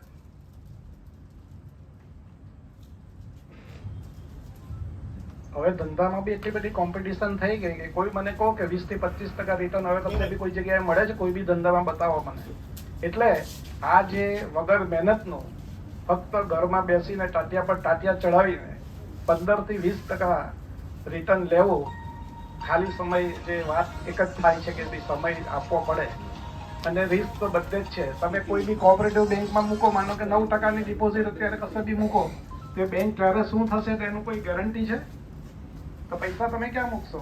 બધે જ રિસ્ક છે. કોઈ બી બેંકમાં મૂકશો ત્યાં બી રિસ્ક તો છે. એટલે રિસ્ક તો લેવું જ પડશે. અને હવે આ ઇક્વિટીમાં તમારે બધાએ, આપણે બધાએ જવું જ પડશે. કાં એલોકેશન કરો કે 25-30%, 40% આપણે ઇક્વિટીમાં કરીએ અને બાકીની સેફટી સાઈડ પર મૂકો. એવું પણ થાય ને. પણ મેં તમને જે ઉદાહરણ આપ્યું કે આજથી 22-20 વર્ષ પહેલા જે વ્યક્તિ રિટાયર થયેલા છે અને જેમણે એફડી પર જ આ જીવન ચલાવ્યું છે, એ લોકો અત્યારે એમ કહે છે કે મારી આવક ખાલી મહિનાની 13,000, 12,000, 14,000 છે. એની સામે મોંઘવારી કેટલા ગણા થઈ ગઈ તે તમે વિચાર કરો. એટલે 15% તમારું રિટર્ન હોય તો 8% મોંઘવારી જે દર વર્ષે વધે છે, તો રિયલ રિટર્ન તમારું એટલીસ્ટ 8 થી 10% હોવું જોઈએ. એવું એકદમ સ્પષ્ટ વાત છે. મોંઘવારીને કોઈ રોકી નથી શકવાનું, મેડિકલ ખર્ચાને કોઈ રોકી નથી શકવાનું, બીજા બધા ખર્ચાઓના વધવામાં કોઈને રોકી નથી શકવાનું. તો એનું આયોજન આપણે કરવું જ પડશે. રિટાયર્ડ માણસોએ 25 વર્ષનું પ્લાનિંગ કરવું જ પડશે. આ તો જો હું ઇન્વેસ્ટર છું એટલે કહું છું, હું મારો કોઈ ધંધો નથી, પણ હું રિયલ ઇન્વેસ્ટર છું એટલે આ બધાને અને બધાને આ સાચી સલાહ આપું છું. પછી આપણે 1 to 1 હવે જમવાનો ટાઈમ થઈ ગયો. હલો, એક જ હવે વાત છે. લ્યા બોલો દિવાલા સાહેબ, માઈક આપો કે ચાલે? એવું છે, બોલો બોલો. હા હા બધા જ જાણીએ છીએ કે સારું છે. આપણે કોપરેટિવ બેંકના સારું છે, એની ફિક્સ આવક પેન્શનની નથી, તો એને ફિક્સ આવક આપણે જનરલી કરીએ તો 40-45,000 રૂપિયાનો ખર્ચો થાય. હા, તો એને સેવ કરવા માટે બેંકમાં ડિપોઝિટ થોડી તો મૂકવી જ પડશે. હા, તો તમે જે કહો છો કે ભાઈ આખું બજાર જનરલી બધા જ જાણે છે કે ઇન્ડિયા પર ચાલતું નથી. ટ્રમ્પ જરા કેમ તેમ આવે એટલે બજાર ગગડ દૂર થઈ જાય. બરાબર છે, તો એ સેફ્ટી પોઈન્ટ પણ આપણે ખૂબ વિચારવો. એક માન સાહેબ તમે જવાબ આપો. માન સાહેબ જવાબ આપશે તમને. નહીં એ રિયાલિટી છે એટલે એમણે કીધું. મેં હું એમના વતી આપું ને, એવું નથી દિવાલા સાહેબ, હું એમના વતી આપું ને એમ નહીં કે તમે યાર હું લાવ્યા. માન સાહેબ ને ખરેખર અનુભવ થયો છે એટલે એ કહેશે.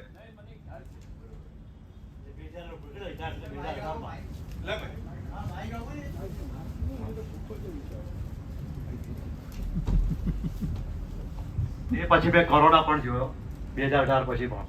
અત્યારે મારા ઘણી સારી છે ને મારા ખર્ચા બી નીકળ્યા ને વિડ્રોલ બી અપ કરતો ગયો હું. હા, એટલે મને જ્યાં મોંઘવારી જોડે બી અત્યારે મારી એટલી જ કેપિટલ થઈ ગઈ છે. આપણે જનરલી વાત કરીએ છીએ, એવું પર્ટિક્યુલરલી એવું નથી કહેતા કે નથી નુકસાન નથી ના ફાયદા. ના એવું નહીં. તમારા સવાલનો પણ જવાબ મારો તો સામાન્ય માણસને ઘરગટ માટે 35,000 રૂપિયા જોઈએ તો એને ફિક્સ ઇન્કમ પહેલેથી અને તમે 8% લેખે 7% લેખે અમારા અમરીશભાઈ સયાના ફાધર 12% લેખે વિડ્રો લે જ છે 5 વર્ષથી. મેં પોતે લીધું સારી રીતે. આ લે જ છે એટલે લીધું જ છે 8 અને અત્યારે પ્લસ કરતો ગયો. 20 થી અત્યારે 40-50 પર આવી ગયો. બધા ભાઈ એટલી જ મોટી રહી છે એટલી. ને મારા ખર્ચા બી કર્યા, દીકરાના લગ્ન બધું એમાંથી. તો બે અત્યારે મારી પાસે સારું છે. મોટી એટલે કેટલી? 30, 40, 50. બધા FD માં કઈ FD માં તમે કેટલા મળશે? 40 મૂકીને અત્યારે લગીમાં FD માં 10 લાખ રૂપિયા રોકીને કેટલા લેવું છો? તે તો કહું. FD માં 10 લાખ રૂપિયા રોકીને કેટલા હું લેવું? 40 માં કહું છું ને અત્યારે તો. ને FD પણ છે બાજી. ઉમેશભાઈ જાણે છે, હું પણ ઇક્વિટી હોલ્ડર છું.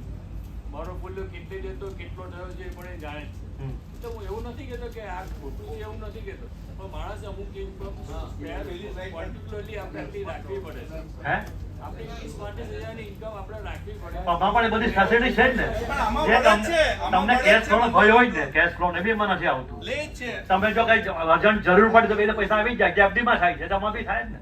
તમે અમારી મંથલી વિડ્રોલ તમારે એ પછી પણ લેવાય તો.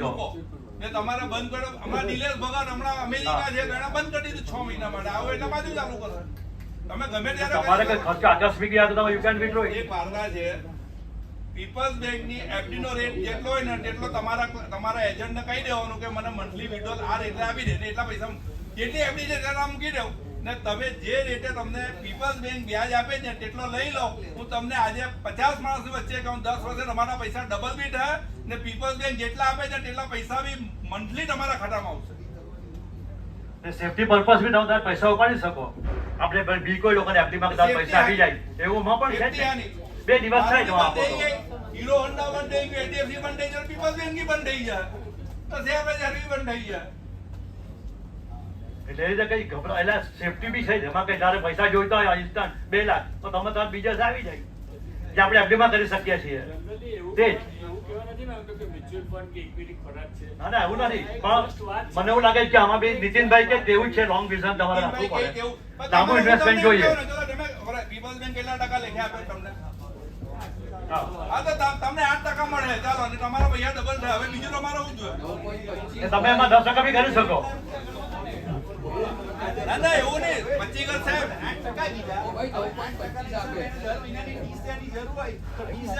હા.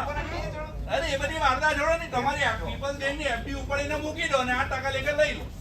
10 લાખ છે, 1 કરોડ છે, આપણે કઈ જાય હા.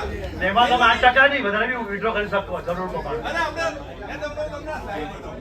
હું તમને સાહેબ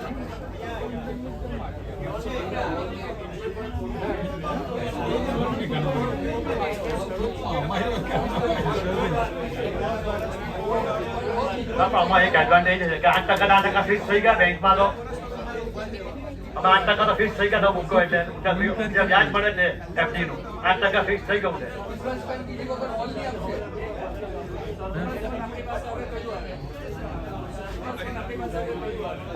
આપણે આમાં થઈ જાય ને મ્યુચ્યુઅલ ફંડમાં મૂકવો તો હા. લાવ એક કામ, ચાલો દીવાવાળા આપણે જમતા જમતા ચર્ચા કરીએ. ચાલો હવે એક મિનિટ. તમને આપી દે ને એટલે આપણે પૂર્ણાવતી કરી દઈએ. હા ચાલો.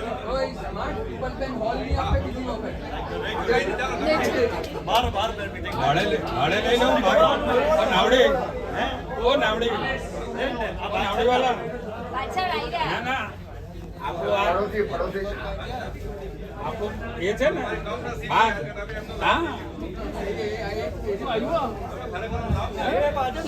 ચાલો ચાલો ચાલો લાસ્ટ 2 મિનિટ, લાસ્ટ 2-5 મિનિટ. ભાગમાં કરી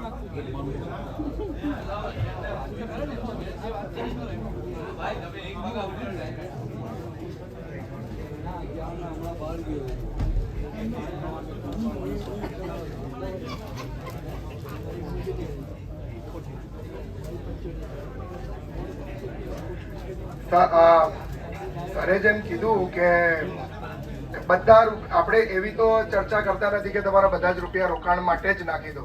તમારું ઇમરજન્સી ફંડ હોવું જરૂરી છે હંમેશાથી. બધી જ આપણે તો નાનપણથી શીખતા એવા છે કે બધા જ રૂપિયા કઈ એક જગ્યાએ નહીં મુકાય, એ તો છે જ. પણ જે રૂપિયા તમે ઇન્વેસ્ટમેન્ટ માટે જ્યાં તમે 7-8% ની આશા રાખતા હતા ત્યાં એવા ઓપ્શન અવેલેબલ છે કે તમે એનાથી ડબલ કે એટલીસ્ટ 12-13% કમાઈ શકો છો, તો કેમ નહીં? તો એનું જ અવેરનેસની જે જર્ની છે કઈ તમે ઇમિડિયેટલી 8 થી 18 નથી પહોંચી જવાના, પણ 8 થી 12, 15 ને પછી 18. તો એ જર્ની માટે એટલીસ્ટ મેં તમને જેમ કીધું કે એ સાયકલમાં તમે પ્રેઝન્ટ રહેશો તો જ થશે. ને સર જેમ આપણને ઇક્વિટીની વાત કરે છે તો એમનું સર તમારું રોકાણ 2002 થી તો તમે કરો છો એવું કીધું, તો 2002 ને આજે 23 વર્ષ થયા. પ્યોર ઇક્વિટી 23 વર્ષ થયા તો એમણે પણ નેગેટિવ રિટર્ન તો જોયા જ છે ઓબ્વિયસલી. 2008, 2012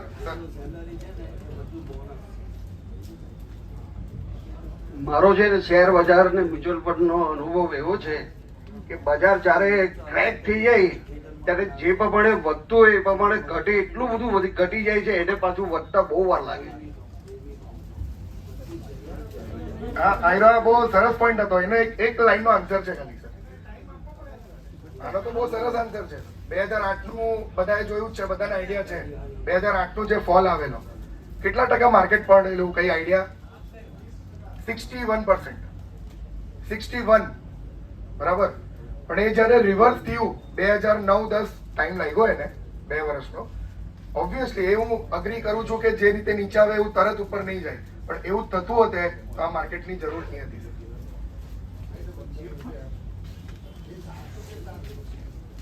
સમય સાથે હવે આયરો રેપો રેટ ઘટ્યો સર, રેપો રેટ ઘટ્યો તો તમારા એફડી ના રિટર્ન બી તો ઘટવાના, એફડી ના રિટર્ન બી તો ઘટવાના જ. પછી એ તમારું પાછું વધશે એટલે વધશે. સેમ માર્કેટમાં બી આ સાયકલ, હંમેશા સાયકલ તો ચાલવાની જ છે.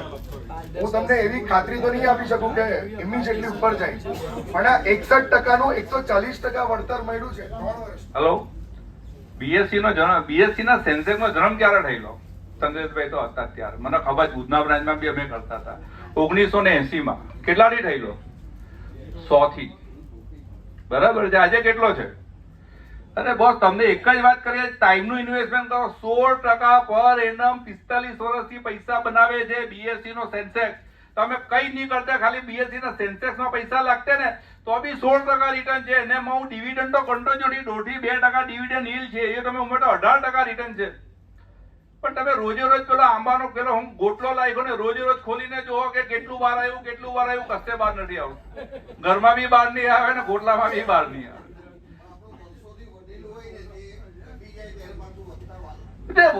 એટલે ભાઈ વધઘટની વાર્તા, વધઘટમાં જ તમને 15% મળે છે, તે સિવાય નહીં મળે. બેંકમાં એફડી મૂકી દો, કોઈ ટેન્શન નથી. 8% બેઠતું જ છે અને પછી ઘટે જયારે 6% માં રિન્યુ કરાવો, અમે બી ખુશ ને તમે બી ખુશ. ના ના, જનરલ સવાર જ છે ને, એટલે કઈ ટેન્શન લેવાની જરૂર નથી. હા હા, સીધી લીટી એટલે કાર્યક્રમ બાદ. હા, ને તમે જે કહો ને અમને એના કરતા ઊંડો અનુભવ થયો કે અમારા પૈસા તો ભચાભચ વધે, ભચાભચ. એક વાત કહીશ તમને કે એવું આમ મ્યુચ્યુઅલ ફંડ ઇન્ડસ્ટ્રીમાં અંદર વાતો છે કે માણસ અને માર્કેટ અલ્ટિમેટલી તો જશે ઉપર જ. તો બસ એવું જ છે, જવાનું તો ઉપર જ છે. પછી એફડી માં બી મૂકવાની જરૂર નથી ને સર. હું તો એક જ વાત કહું, આપણે તો અશ્વની કુમારની બહાર જ એક ઘર લેવાનું કે લઈ જાઓ લાવવાનું બીજા જવાનું છાતીમાં દુખે ને એટલે કોઈને નહીં કહેવાનું રિટર્ન નહીં. ચાલો ચાલો, તમે તમારે કે એફડી વાળા એફડીમાં જ રહેવાનું, તમે તમારા બાકીના ના ના, જો ઓવરઓલ ઇન્વેસ્ટમેન્ટના ઓપ્શન્સ તો બહુ બધા છે માર્કેટમાં, પણ ઉન્મેશભાઈએ જેમ આપણને કીધું તેમ આપણી પાસે એફડી સિવાયના પણ ઓલ્ટરનેટ ખરા જે તમને વધારે વ્યાજ આપીને જાય છે. તમે જેટલો સમય એફડીમાં, સરે જે 72 વાળો તમને એક્ઝામ્પલ આપ્યો, 72 8%નું તમે રિટર્ન એક્સપેક્ટ કરીને ચાલો, 9 વર્ષે તમારા પૈસા ડબલ થાય 8% પ્રમાણે, બરાબર. માર્કેટમાં આપણે જનરલી 12 ની એવરેજ પકડીને ચાલતા હોઈએ છીએ, 12%. ફુગાવાનો રેટ સર એ તો હા 6, હમણાં તો એ 2.5-3% જ છે આજની તારીખમાં, જે મેનિપ્યુલેટિવ નંબર છે. પણ ઓન એન એવરેજ 6% જેવો કે 7% પકડીને ચાલો, 6 પકડો એટલે તમે 8% ની વાત કરો છો. 6 તો આમાં ગયા તો 2% કમાવા માટે સેમ, તો એમાં તમને 12% ના સામે 6% હોય તો એટલીસ્ટ તમે 6% તો કમાશો. જી જી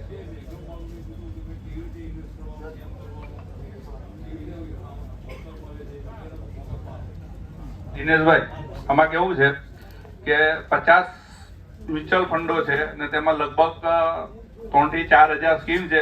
બધામાં ઇન્વેસ્ટમેન્ટની પેટર્ન એક સેમ છે. તમે લાર્જ કેપ લેવો, મલ્ટી કેપ લેવો, ફ્લેક્સી કેપ લેવો, મિડ કેપ લેવો, એમર્જિંગ લેવો, કોઈ બી લેવો, એ તમારા પર આધાર છે ને. તમે દર મહિને 50,000 કમાતો હોય તો 10,000 ની એસઆઈપી કરો, તમારી પાસે 50 લાખ છે તો લાખીને દર મહિને 33,000 નું વિડ્રોલ લો. એટલે ચોઇસ ઇઝ યોર. તમારે કઈ રીતે નાખવા જ પૈસા ને કાઢવા કઈ રીતે છે તે. હા હા, એક વસ્તુ છે, હું ઓફિશિયલી ડિક્લેર કરું, ડિસ્ક્લોઝર, કે 100% રિસ્ક, 0% રિટર્ન, ને અનઓફિશિયલી કે હું 22% રિટર્ન 30 વર્ષથી લઉં. હવે તમને જો સમજ પડતી હોય તો તમારી પાસે તમારે સમયનું જ રોકાણ કરવાનું છે. તમે આ બધી વાર્તા ભૂલી જાઓ, પર્સન્ટેજ કેટલા રૂપિયા બધું ભૂલી જાઓ. 100 રૂપિયાની એસઆઈપી બી થાય, 100 રૂપિયા બી રોકી શકો. અને આ કોના જેવું છે? બાલાજી જેવું છે. તમે રામજીમાં જાઓ ને એમ કહો ને 5 રૂપિયાનું ભૂસવા 2 ગાળ દે, બાલાજી વાળો 5 રૂપિયાનું આપે, બરાબર છે. તમે 100 રૂપિયાની એફડી મૂકવા જાઓ તો આપણી જ બ્રાન્ચનો કોઈ ઓફિસર છે ને મનમાં 10 ગાળ દે, 100 રૂપિયાની એફડી મૂકવા આવ્યો. અહીંયા 100 રૂપિયા બી પ્રેમથી લઈ લે. તમારે તમારું એક વસ્તુ લખી નાખો મગજમાં કે ઇન્વેસ્ટમેન્ટ ટાઈમનું કરવાનું છે. પૈસા તો ગૌણ વસ્તુ છે ને. આ રિટાયરમેન્ટનું એટલા માટે કર્યું છે કે નીતિનભાઈની જેમ એ જ બધા સ્ટાફ મેમ્બરોનો મને પણ એવો અનુભવ થયો છે, 1 to 1 વાત કરતા, કે આજે 15-20 વર્ષથી અમે જે રિટાયર થયા છે, અમારા પૈસાની પઠારી ભરી ગઈ, અમારે પાસે આજની તારીખમાં આવક નથી, 50 વર્ષના છોકરા પાસે અમારા માંગવું પડે. મેં કીધું ને, 1 કે 2 વ્યક્તિઓને બેંકમાં લેખિતમાં અરજી આપી છે. એટલે તમે કઈ કરો નહીં, રિટાયર સ્ટાફ છે એને માટે એક સ્કીમ એવી છે SWP, પેલું કાઢ દો એકદમ. હું તમને એક સિમ્પલ ભાષામાં સમજાવું. ડીવાલા સાહેબનો બી એમાં જવાબ આવી જાય. રિટાયર છો એટલે 50 લાખની વાત કરું છું, તો દિનેશભાઈના જવાબમાં 100 રૂપિયા કહું. એ 100 રૂપિયા રોકા છે, ચિંતા નહીં કરતા. આ એક હવે એ બનાવ્યું છે કે તમે પહેલા 50 લાખ રૂપિયા તમે રોક્યા, પૈસા હવે 1.25 કરોડ લઈને આવવાના જ છે પરેશભાઈ મહેતા. તો એની અંદરથી તમારે 5 વર્ષ પછી તમારી ફંડની વેલ્યુ થશે 70 લાખ ને તમારો વર્ષે દાડે ઉપાડ થશે 8% લેખે. 8% લેખે 5,23,710 એટલે લગભગ 12×5 = 60 નહીં, 12 ચોખ્ખું 48, લગભગ 40-45. 10મે વર્ષે આપણે પાછા બે પૈસા આગળ કેરી ફોરવર્ડ થાય તો તમારું જે ફંડ છે 70 લાખ તેના 8% પ્રમાણે ઉપાડવું. 50 લાખના 8% નહીં. જે બેંકમાં એફડીમાં તમને જે 50 લાખ છે તો 20મે વર્ષે બી 50 લાખ પર જ 8% મળે છે.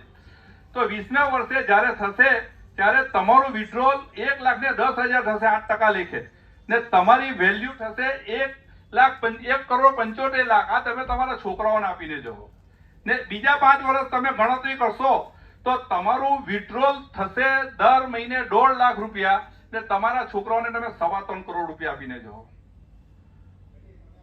ને તમે જો એફડીમાં રહેશો તો એ 50 લાખ જ તમે આપી જવાના છે. ને 50 લાખ એક સિમ્પલ વાર્તા છે. પેલું એક બહુ સરસ એ કરતો હિતાર્થ, આપણે પેલી વેલ્યુ 10 વર્ષ ને 20 વર્ષ, હું તમને એક બહુ સરસ ડેટા આપું, તમને ખરેખર મજા આવે એ જાણવામાં. કારણ કે આ એક વસ્તુ છે ને કે 1 કરોડ રૂપિયા આજે છે ને 5 વર્ષ પછીની આ વેલ્યુ થશે. તમે 20 વર્ષ પછીની આ વેલ્યુ કરો ને 31 લાખ રૂપિયા રહે. 31 લાખ રૂપિયા તમે આજે, તો તમે રિયલ રિટર્ન જે 5, 6, 7, 8% તમને જે મળવું જોઈએ ને, તમે રોજે રોજ જોવો તો કઈ નહીં જશે. પણ તમે જેટલો ટાઈમ એફડી ને આપો, જેટલો ટાઈમ આપો. અમારે એક પરમ મિત્ર મુકેશભાઈ ગાંધી છે, એને બહુ જલ્દી જ્ઞાન આવી ગયેલું ગૌતમ બુદ્ધની જેમ. એ 20 વર્ષ પહેલા, આજે બહુ શાંતિથી બેઠેલા ને રિસ્ક તો એને બી લીધેલું જ છે. રિસ્ક તો કશે નથી, રિસ્ક નહીં લેવામાં સૌથી મોટું રિસ્ક છે. બાકી મેં તમને કીધું, તમે જોઈ લેજો સેન્સેક્સ 1980માં 100 થી ચાલુ થયેલું, આજે 45 વર્ષે 15% પર એનમ. 45 વર્ષમાં આપણે ચલો જે વાત કરી, ટ્રમ્પની વાત કરી, ઇઝરાયલ ને ઈરાનની વાત કરી, ઇન્ડિયાને ઓપરેશન સિંદૂર, એવું તો બધું બહુ આવ્યું. 45 વર્ષમાં 45 ઇન્સિડન્ટ થઈ ગયા, તે છતાં બી સેન્સેક્સ થઈ ગયા. 15% રિટર્ન ને ડિવિડન્ડ yield ગણો તો 17% રિટર્ન. તો તમારી વેલ્યુ આજની તારીખમાં તમે જો પૈસા 15% લેખે ગ્રો નહીં કરશો ને 15% માંથી 7% રીઇન્વેસ્ટ નહીં કરશો, 8% વાપરીને, તો તમારા પૈસાની વેલ્યુ આ જગ્યા ઊભી રહે. 25 વર્ષ જીવા તો ચોથા ભાગની વેલ્યુ થઈ જાય. ને આ ઇન્ફ્લેશન 6% લેખે ગયું. આ ખુરશી એટલે દેખાવા નથી, પણ 6% લેખે જ ઇન્ફ્લેશન ગયું. ને ઇન્ફ્લેશન વિશે કોણ જાણે? રિયલ રિટર્ન જે નીતિનભાઈએ વાત કરી ને તેના પર હું કહું, ઇન્ફ્લેશન એટલે હું મોંઘવારી, બરાબર છે ને, ફુગાવો. હા, પણ એમાં કેવું છે કે એ ફુગાવો કયો ગણવાનો આપણે? ના એવું નહીં, ના એવું આમાં હું તમને સમજાવું. દરેક વ્યક્તિનું ઇન્ફ્લેશન અલગ અલગ છે.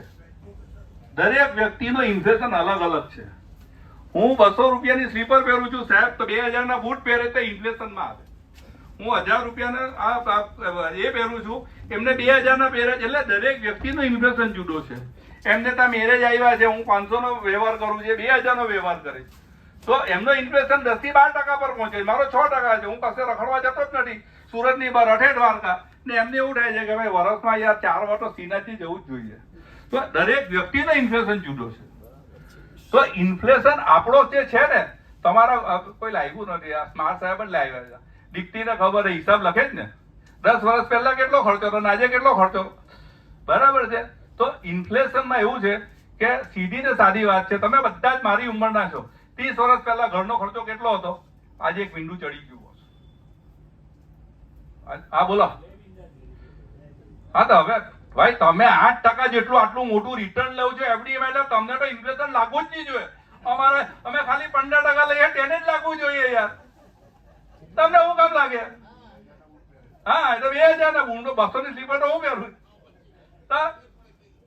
એટલે દિવાલા સાહેબ સવાલ એ જ છે કે આ જે ગણતરી કરી છે તમે ખોટી કરીને મને બતાવો. 50, 60, 70 કેટલા છે ખબર નહીં, 1 લાખ રૂપિયાનું ઇનામ. આ દિનેશભાઈ જે કીધું ને મિડ કેપની બી તે બાબતે હું સાહેબે કીધું 1 લાખ રૂપિયાનું ઇનામ. એક બી આના પૈસા રૂપિયાનો તમે ફરક પાડીને બતાવો જે એકચ્યુઅલી ફિગર છે ને તે થયેલું છે. ને અમે તમને એમ કહેતા બી નથી સબ્જેક્ટ ટુ માર્કેટ રિસ્ક ચા થવાનું છે તે ખબર નથી થવાનું, પણ પોણી 200 વર્ષથી આ બજાર બંધ થયા નથી. આ રીતના રિટર્ન આપ્યા છે. બીજી એક વસ્તુ સમજી લો કે હું તમને આજની તારીખમાં એટલા માટે આ મીટિંગ કરી છે આપણા સ્ટાફની કે ઇન્ડિયા ગ્રોથ સ્ટોરીમાં તમે ભાગ લો. ધોળિયાઓ 10,000 કિલોમીટર દૂરથી એ લોકો અહીંયા પૈસા ધનાધન ઠાલવે છે. આપણે હજી એફડીમાં પડેલા છે, આપણને એનો લાભ નથી મળતો. રોજે રોજ તમે દર 15 દાડે જુઓ ને હમણાં અંદામાન નિકોબારમાં કેટલા બિલિયન બોલતા બી તકલીફ પડે. કેટલું ક્રૂડ ઓઇલ નીકળ્યું નીતિનભાઈ મને મેસેજ આપેલા. લિથિયમ નીકળ્યું કાશ્મીરમાં ને હમણાં પરમ દાડે મને છે ને ટંબર જઈ એવું કીધું કે ઓરિસ્સામાં છે ને તે રેર મિનરલ નીકળ્યું. આ ઇન્ડિયા ગ્રોથ સ્ટોરી છે. આજની તારીખમાં આપણી જે ડિફેન્સની કંપનીઓ છે ને સાહેબે કીધું 10 વર્ષના ઓર્ડર છે બોસ, 10 વર્ષના ઓર્ડર. કામ કરતા ઠાકો. ઇન્ડિયા ગ્રોથ સ્ટોરીમાં તમે ભાગ નહીં લેશો તો આપણા જેટલા કમનસીબ માણસો કોઈ નહીં. ગમે ત્યાં કરો. મને હમણાં જ વાત ખટોદરામાં ગયો, મારા ફાધરના નામની 10,000ની એફડી નીકળી તો મને કે નોમિની બી નથી કઈ નહીં. મેં કહ્યું કામ કરું, હું ભૂલી ગયો તું ભૂલી જા. ને હું મારી આજની તારીખમાં વાત કરું ને હું ખરેખર જાહેરમાં કહું મને 33 વર્ષ કર્યા ને બીજા 7 વર્ષ 40 વર્ષમાં મેં 1 રૂપિયાની એફડી નથી મૂકી. મને મગજમાં બેસતું જ નથી. મારે 15% જ લેવું છે, 20% જ લેવું છે. હું કામ 8%, કારણ કે મને ખબર છે કે ઇન્ફ્લેશન 10% 12% છે મારો. તો હું કામ 7% તેમાં મારે 30% ટેક્સ ભરવાનો. તમારે ટેક્સ લાગે છે દિવાલા સાહેબ? એટલે કેટલો ભરો છે?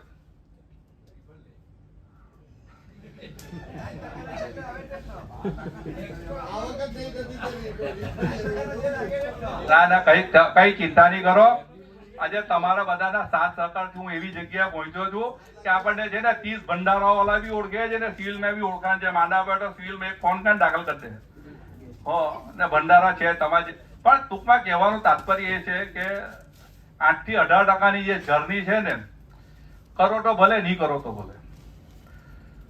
એનું કારણ છે કે મારી વાત કરું ને મારી સાથે જે 5-6 વર્ષથી જ આપણા સ્ટાફના એસોસિએટ થયેલા છે એ લોકો આજે એફડી તોડે. મારી નામ ડિસ્ક્લોઝ તો નહીં થાય પણ અહીંયા બેઠેલા છે એફડી તોડીને આવે, કારણ કે એને જોયું કે મને 15% મળે તો હું 7%માં હું કામ પડી રહું ભાઈ? તમને કોઓપરેટિવ બેંકોની વાર્તા ખબર છે? આજની તારીખમાં દરેક કોઓપરેટિવ બેંકોનો સીડી રેશિયો 75+ થઈ ગયો. બધા જ લોન ડિસબર્સમેન્ટ બધે બંધ થઈ ગયું. મેં આગાહી કરી. નીતિનભાઈ તો મારા વિડીયો સાંભળે જ ને મને ફોન બી કરે. મેં કીધું 2 વર્ષમાં દરેક કોઓપરેટિવ બેંકો પ્રી મેચ્યોર્ડ એફડી ના પૈસા આપવાનું બંધ કરે, કારણ કે પૈસા જ નથી. શું કરશે? આજે 5 દર આપણે એ જે બેંકમાં કામ ત્યારે અફવા ઉડતી હતી ને ત્યારે ટેમ્પરરી આપણે બંધ કરતા હતા. હવે આ યુનિવર્સલ પ્રોબ્લેમ આવ્યો. એટલે કઈ કરો નહીં, કોઈ ગભરાવાની જરૂર નથી. 65 વર્ષ થયા, બાકીના 20 વર્ષ જીવવું હોય તો તમારા બાજુમાં જ છે. એટલે તમે મારી પાસે નહીં આવતા ત્યાં જ જજો, ત્યાં જ વહીવટ કરી દેજો. કારણ કે એમના આગલા મેનેજર હતા ને રક્ષિતભાઈ જોશી, બરાબર, એને મારા મિત્ર થઈ ગયેલા. હવે આ બી આજથી મારા મિત્ર થઈ ગયા, પહેલી વાર જોયા. પણ તો એ રક્ષિતભાઈ જોશી પાસે છે ને મેં ટેક્સ શેરમાં પૈસા લાખેલા બોસ. આ મારે મને કહે કે લાખો ને 1.5 લાખ રૂપિયા લાવી ખાને પછી 10,000ની એસઆઈપી 2-3 વર્ષ ચલાવી. તો તમે માનશો નહીં, આજની તારીખમાં 4 વર્ષથી હું 10,000 દર મહિને લેવું છું પેન્શન પેટે. 2865 તો બેંક બી આપે છે, 10,000 એસબીઆઈ માંથી આવે ને હજી બી 6 લાખનું ફંડ છે મારું. તો મેં વિચાર કર્યો કે 8 વર્ષ તો મારા પૈસા 10,000 આવું. હું જીવું તા લગીને તો આવું. આપણે જીવવાનું કેટલું?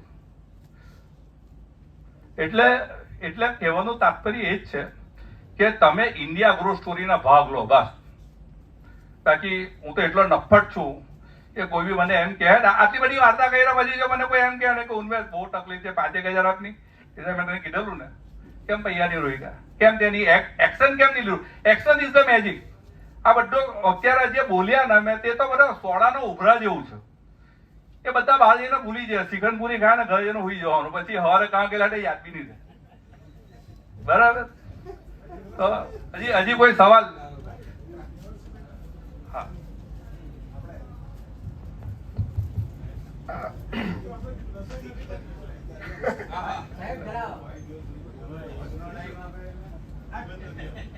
ટ્રાન્સપોર્ટ એન્ડ લોજિસ્ટિક એક ફંડ છે HDFC નું કે કોનું છે ઘણી ઘણી બધી કંપનીઓનું ફંડ છે સર ટ્રાન્સપોર્ટ એન્ડ લોજિસ્ટિક્સ. હવે તમે બે સ્ટોરી ચાલે છે, ભારતમાલા અને સાગરમાલા, કોઈને આઈડિયા છે? સાંભળ્યું તો છે બરાબર. ભારતમાલા એટલે આખું એક ક્વોડ્રિલેટરલ બને છે ઇન્ડિયાના નકશા પર, કે 4 ખૂણાથી કનેક્ટ કરવામાં આવશે.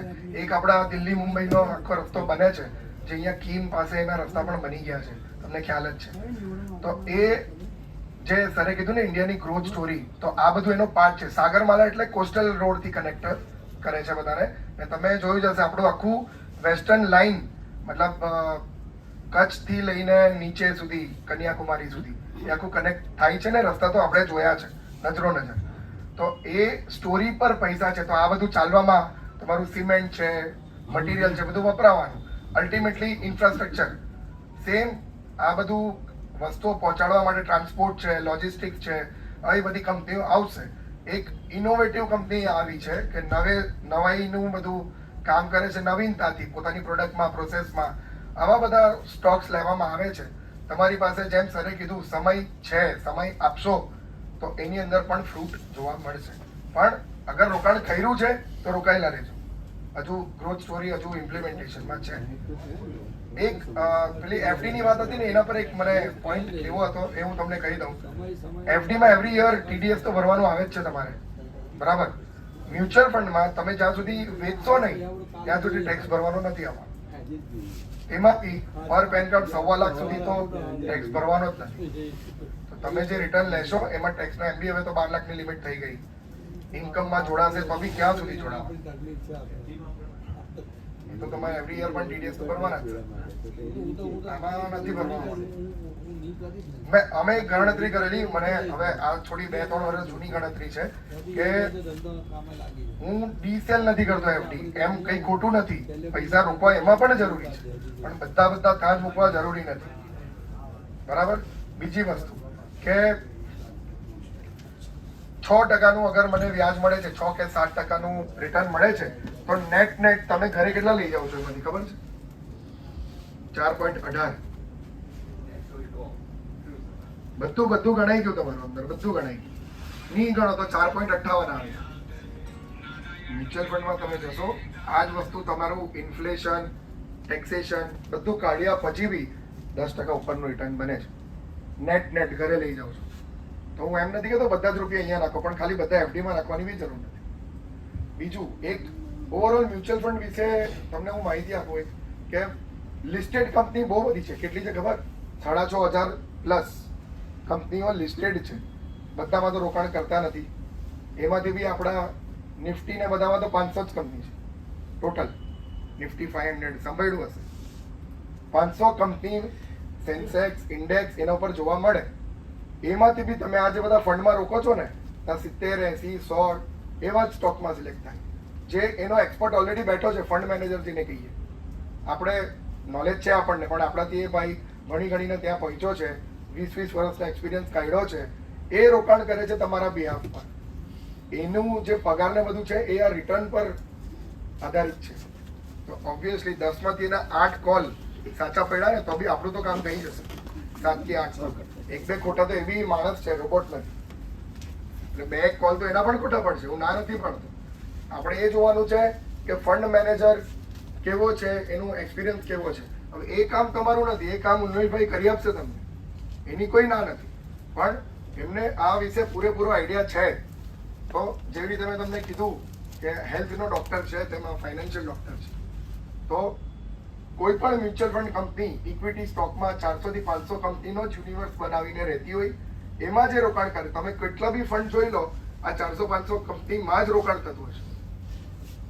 એટલે આપણે એમ વિચારીએ કે આ સ્ટોક ચાલશે નહીં ચાલશે, આપણા કરતા એની પાસે બહુ માહિતી છે, એન્યુઅલ રિપોર્ટ બધું જ જોઈ છે.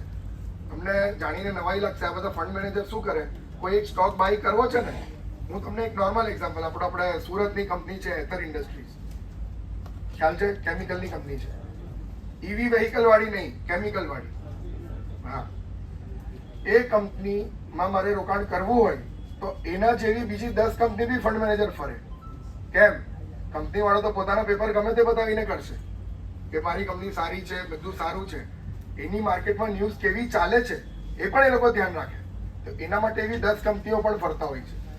પછી એના ઉપર આખી રિસર્ચ થાય, એના માટે માણસો હોય છે જે લોકોને 15 વર્ષનો એક્સપિરિયન્સ છે. એ બધું જોઈ એનાલિસિસ કરે, એના પછી એ તમારા પોર્ટફોલિયોમાં લેવામાં આવે. એવા એને 10 થી 20 આઈડિયા આપવામાં આવે, પણ એમાંથી તમારા પોર્ટફોલિયોમાં એક જ સ્ટોક લેતા હોય. તો ટોટલ બધું રિસ્ક ને બધું કન્સિડર કર્યા પછી મેં જેમ તમને કીધું કે 10 માંથી 7-8 કોલ સાચા પડવા જોઈએ, એના માટે એ લોકો આવા સ્ટોક લેતા હોય છે. ને એવા તમે દરેક ફંડમાં 70-80 સ્ટોક હોય, દરેક વસ્તુ ડિટેલમાં રિસર્ચ થઈને જ આવતી હોય છે, પછી એની અંદર રોકાણ થાય. બીજું, એ જે પોર્ટફોલિયો છે એ રેગ્યુલરલી તમને ઓપનલી ગૂગલ કરશો ને તો પણ જોવા મળશે. એટલે એવું કશું નથી કે થોડું તમને નહીં ડિસ્ક્લોઝ કરે ને સિક્રેટલી ઇન્વેસ્ટ કરે, એવું તો કશું છે નહીં. બધી ઇન્ફોર્મેશન આજના જમાનામાં રેડીલી અવેલેબલ છે. એમ આના દરેક પોર્ટફોલિયો પણ રેડીલી અવેલેબલ. તમે એ પણ જોઈ શકો છો. એના આધારે ઇન્વેસ્ટમેન્ટ કરવાનું છે. તો મારું તમને છેલ્લે એક જ લાઈન કહીશ કે don't put all your money in single basket. પણ એમાં બહુ બધા ઓપ્શન્સ છે ઇન્વેસ્ટમેન્ટમાં. તેમાં સૌથી લિક્વિડ ઓપ્શન, સૌથી લિક્વિડ FD પછી કોઈ હોય તો મ્યુચ્યુઅલ ફંડ જ છે. 2 દિવસમાં પૈસા પાછા મળી જાય. 2 દિવસમાં. પ્રોપર્ટીમાં 2 દિવસમાં તો નહીં આવે. ટુકડો તો ખાવાના નથી. સર કઈ શકો છો?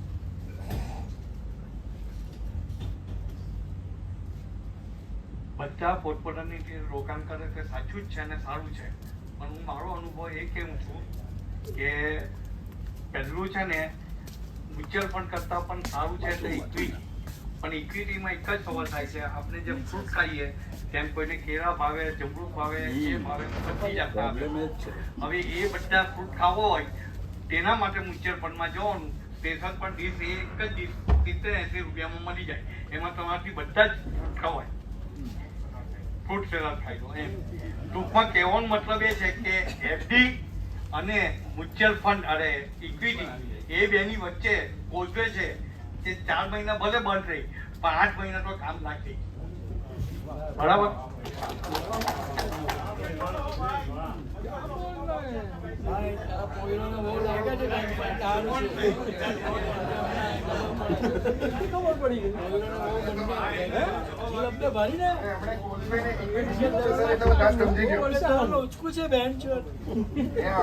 ઇક્વિટીમાં બી રોકાણ તો કરતા જ હશે ને લોકો. નીતિનભાઈને બધા તો ખરા, પણ એમ બધા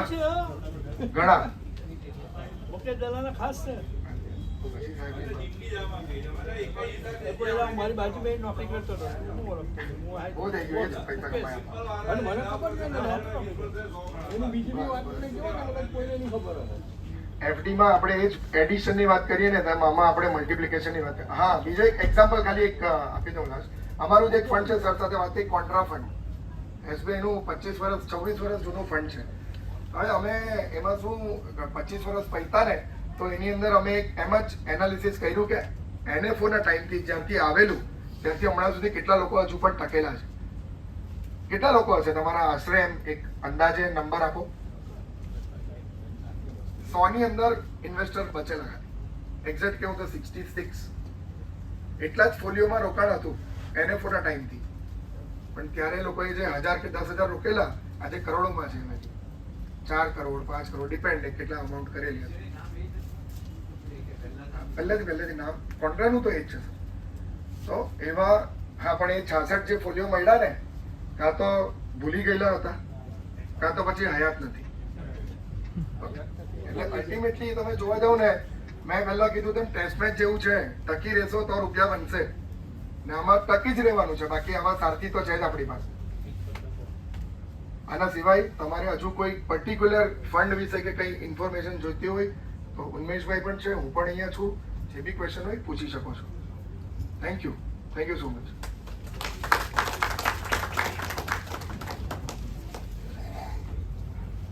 બહુ સરસ મીટિંગ ગઈ. હવે આપણે વધાવી જ લઈએ. મને હવે ચક્કર જેવું આવે ખાધા વગર.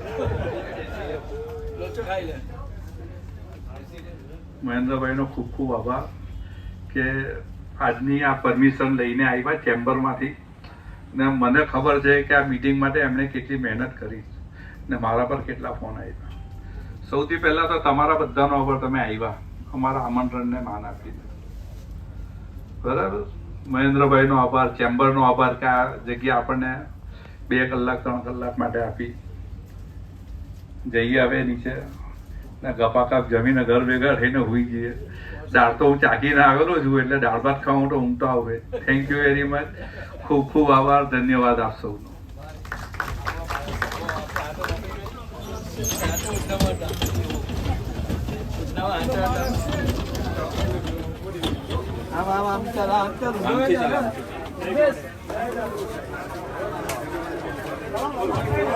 All the best.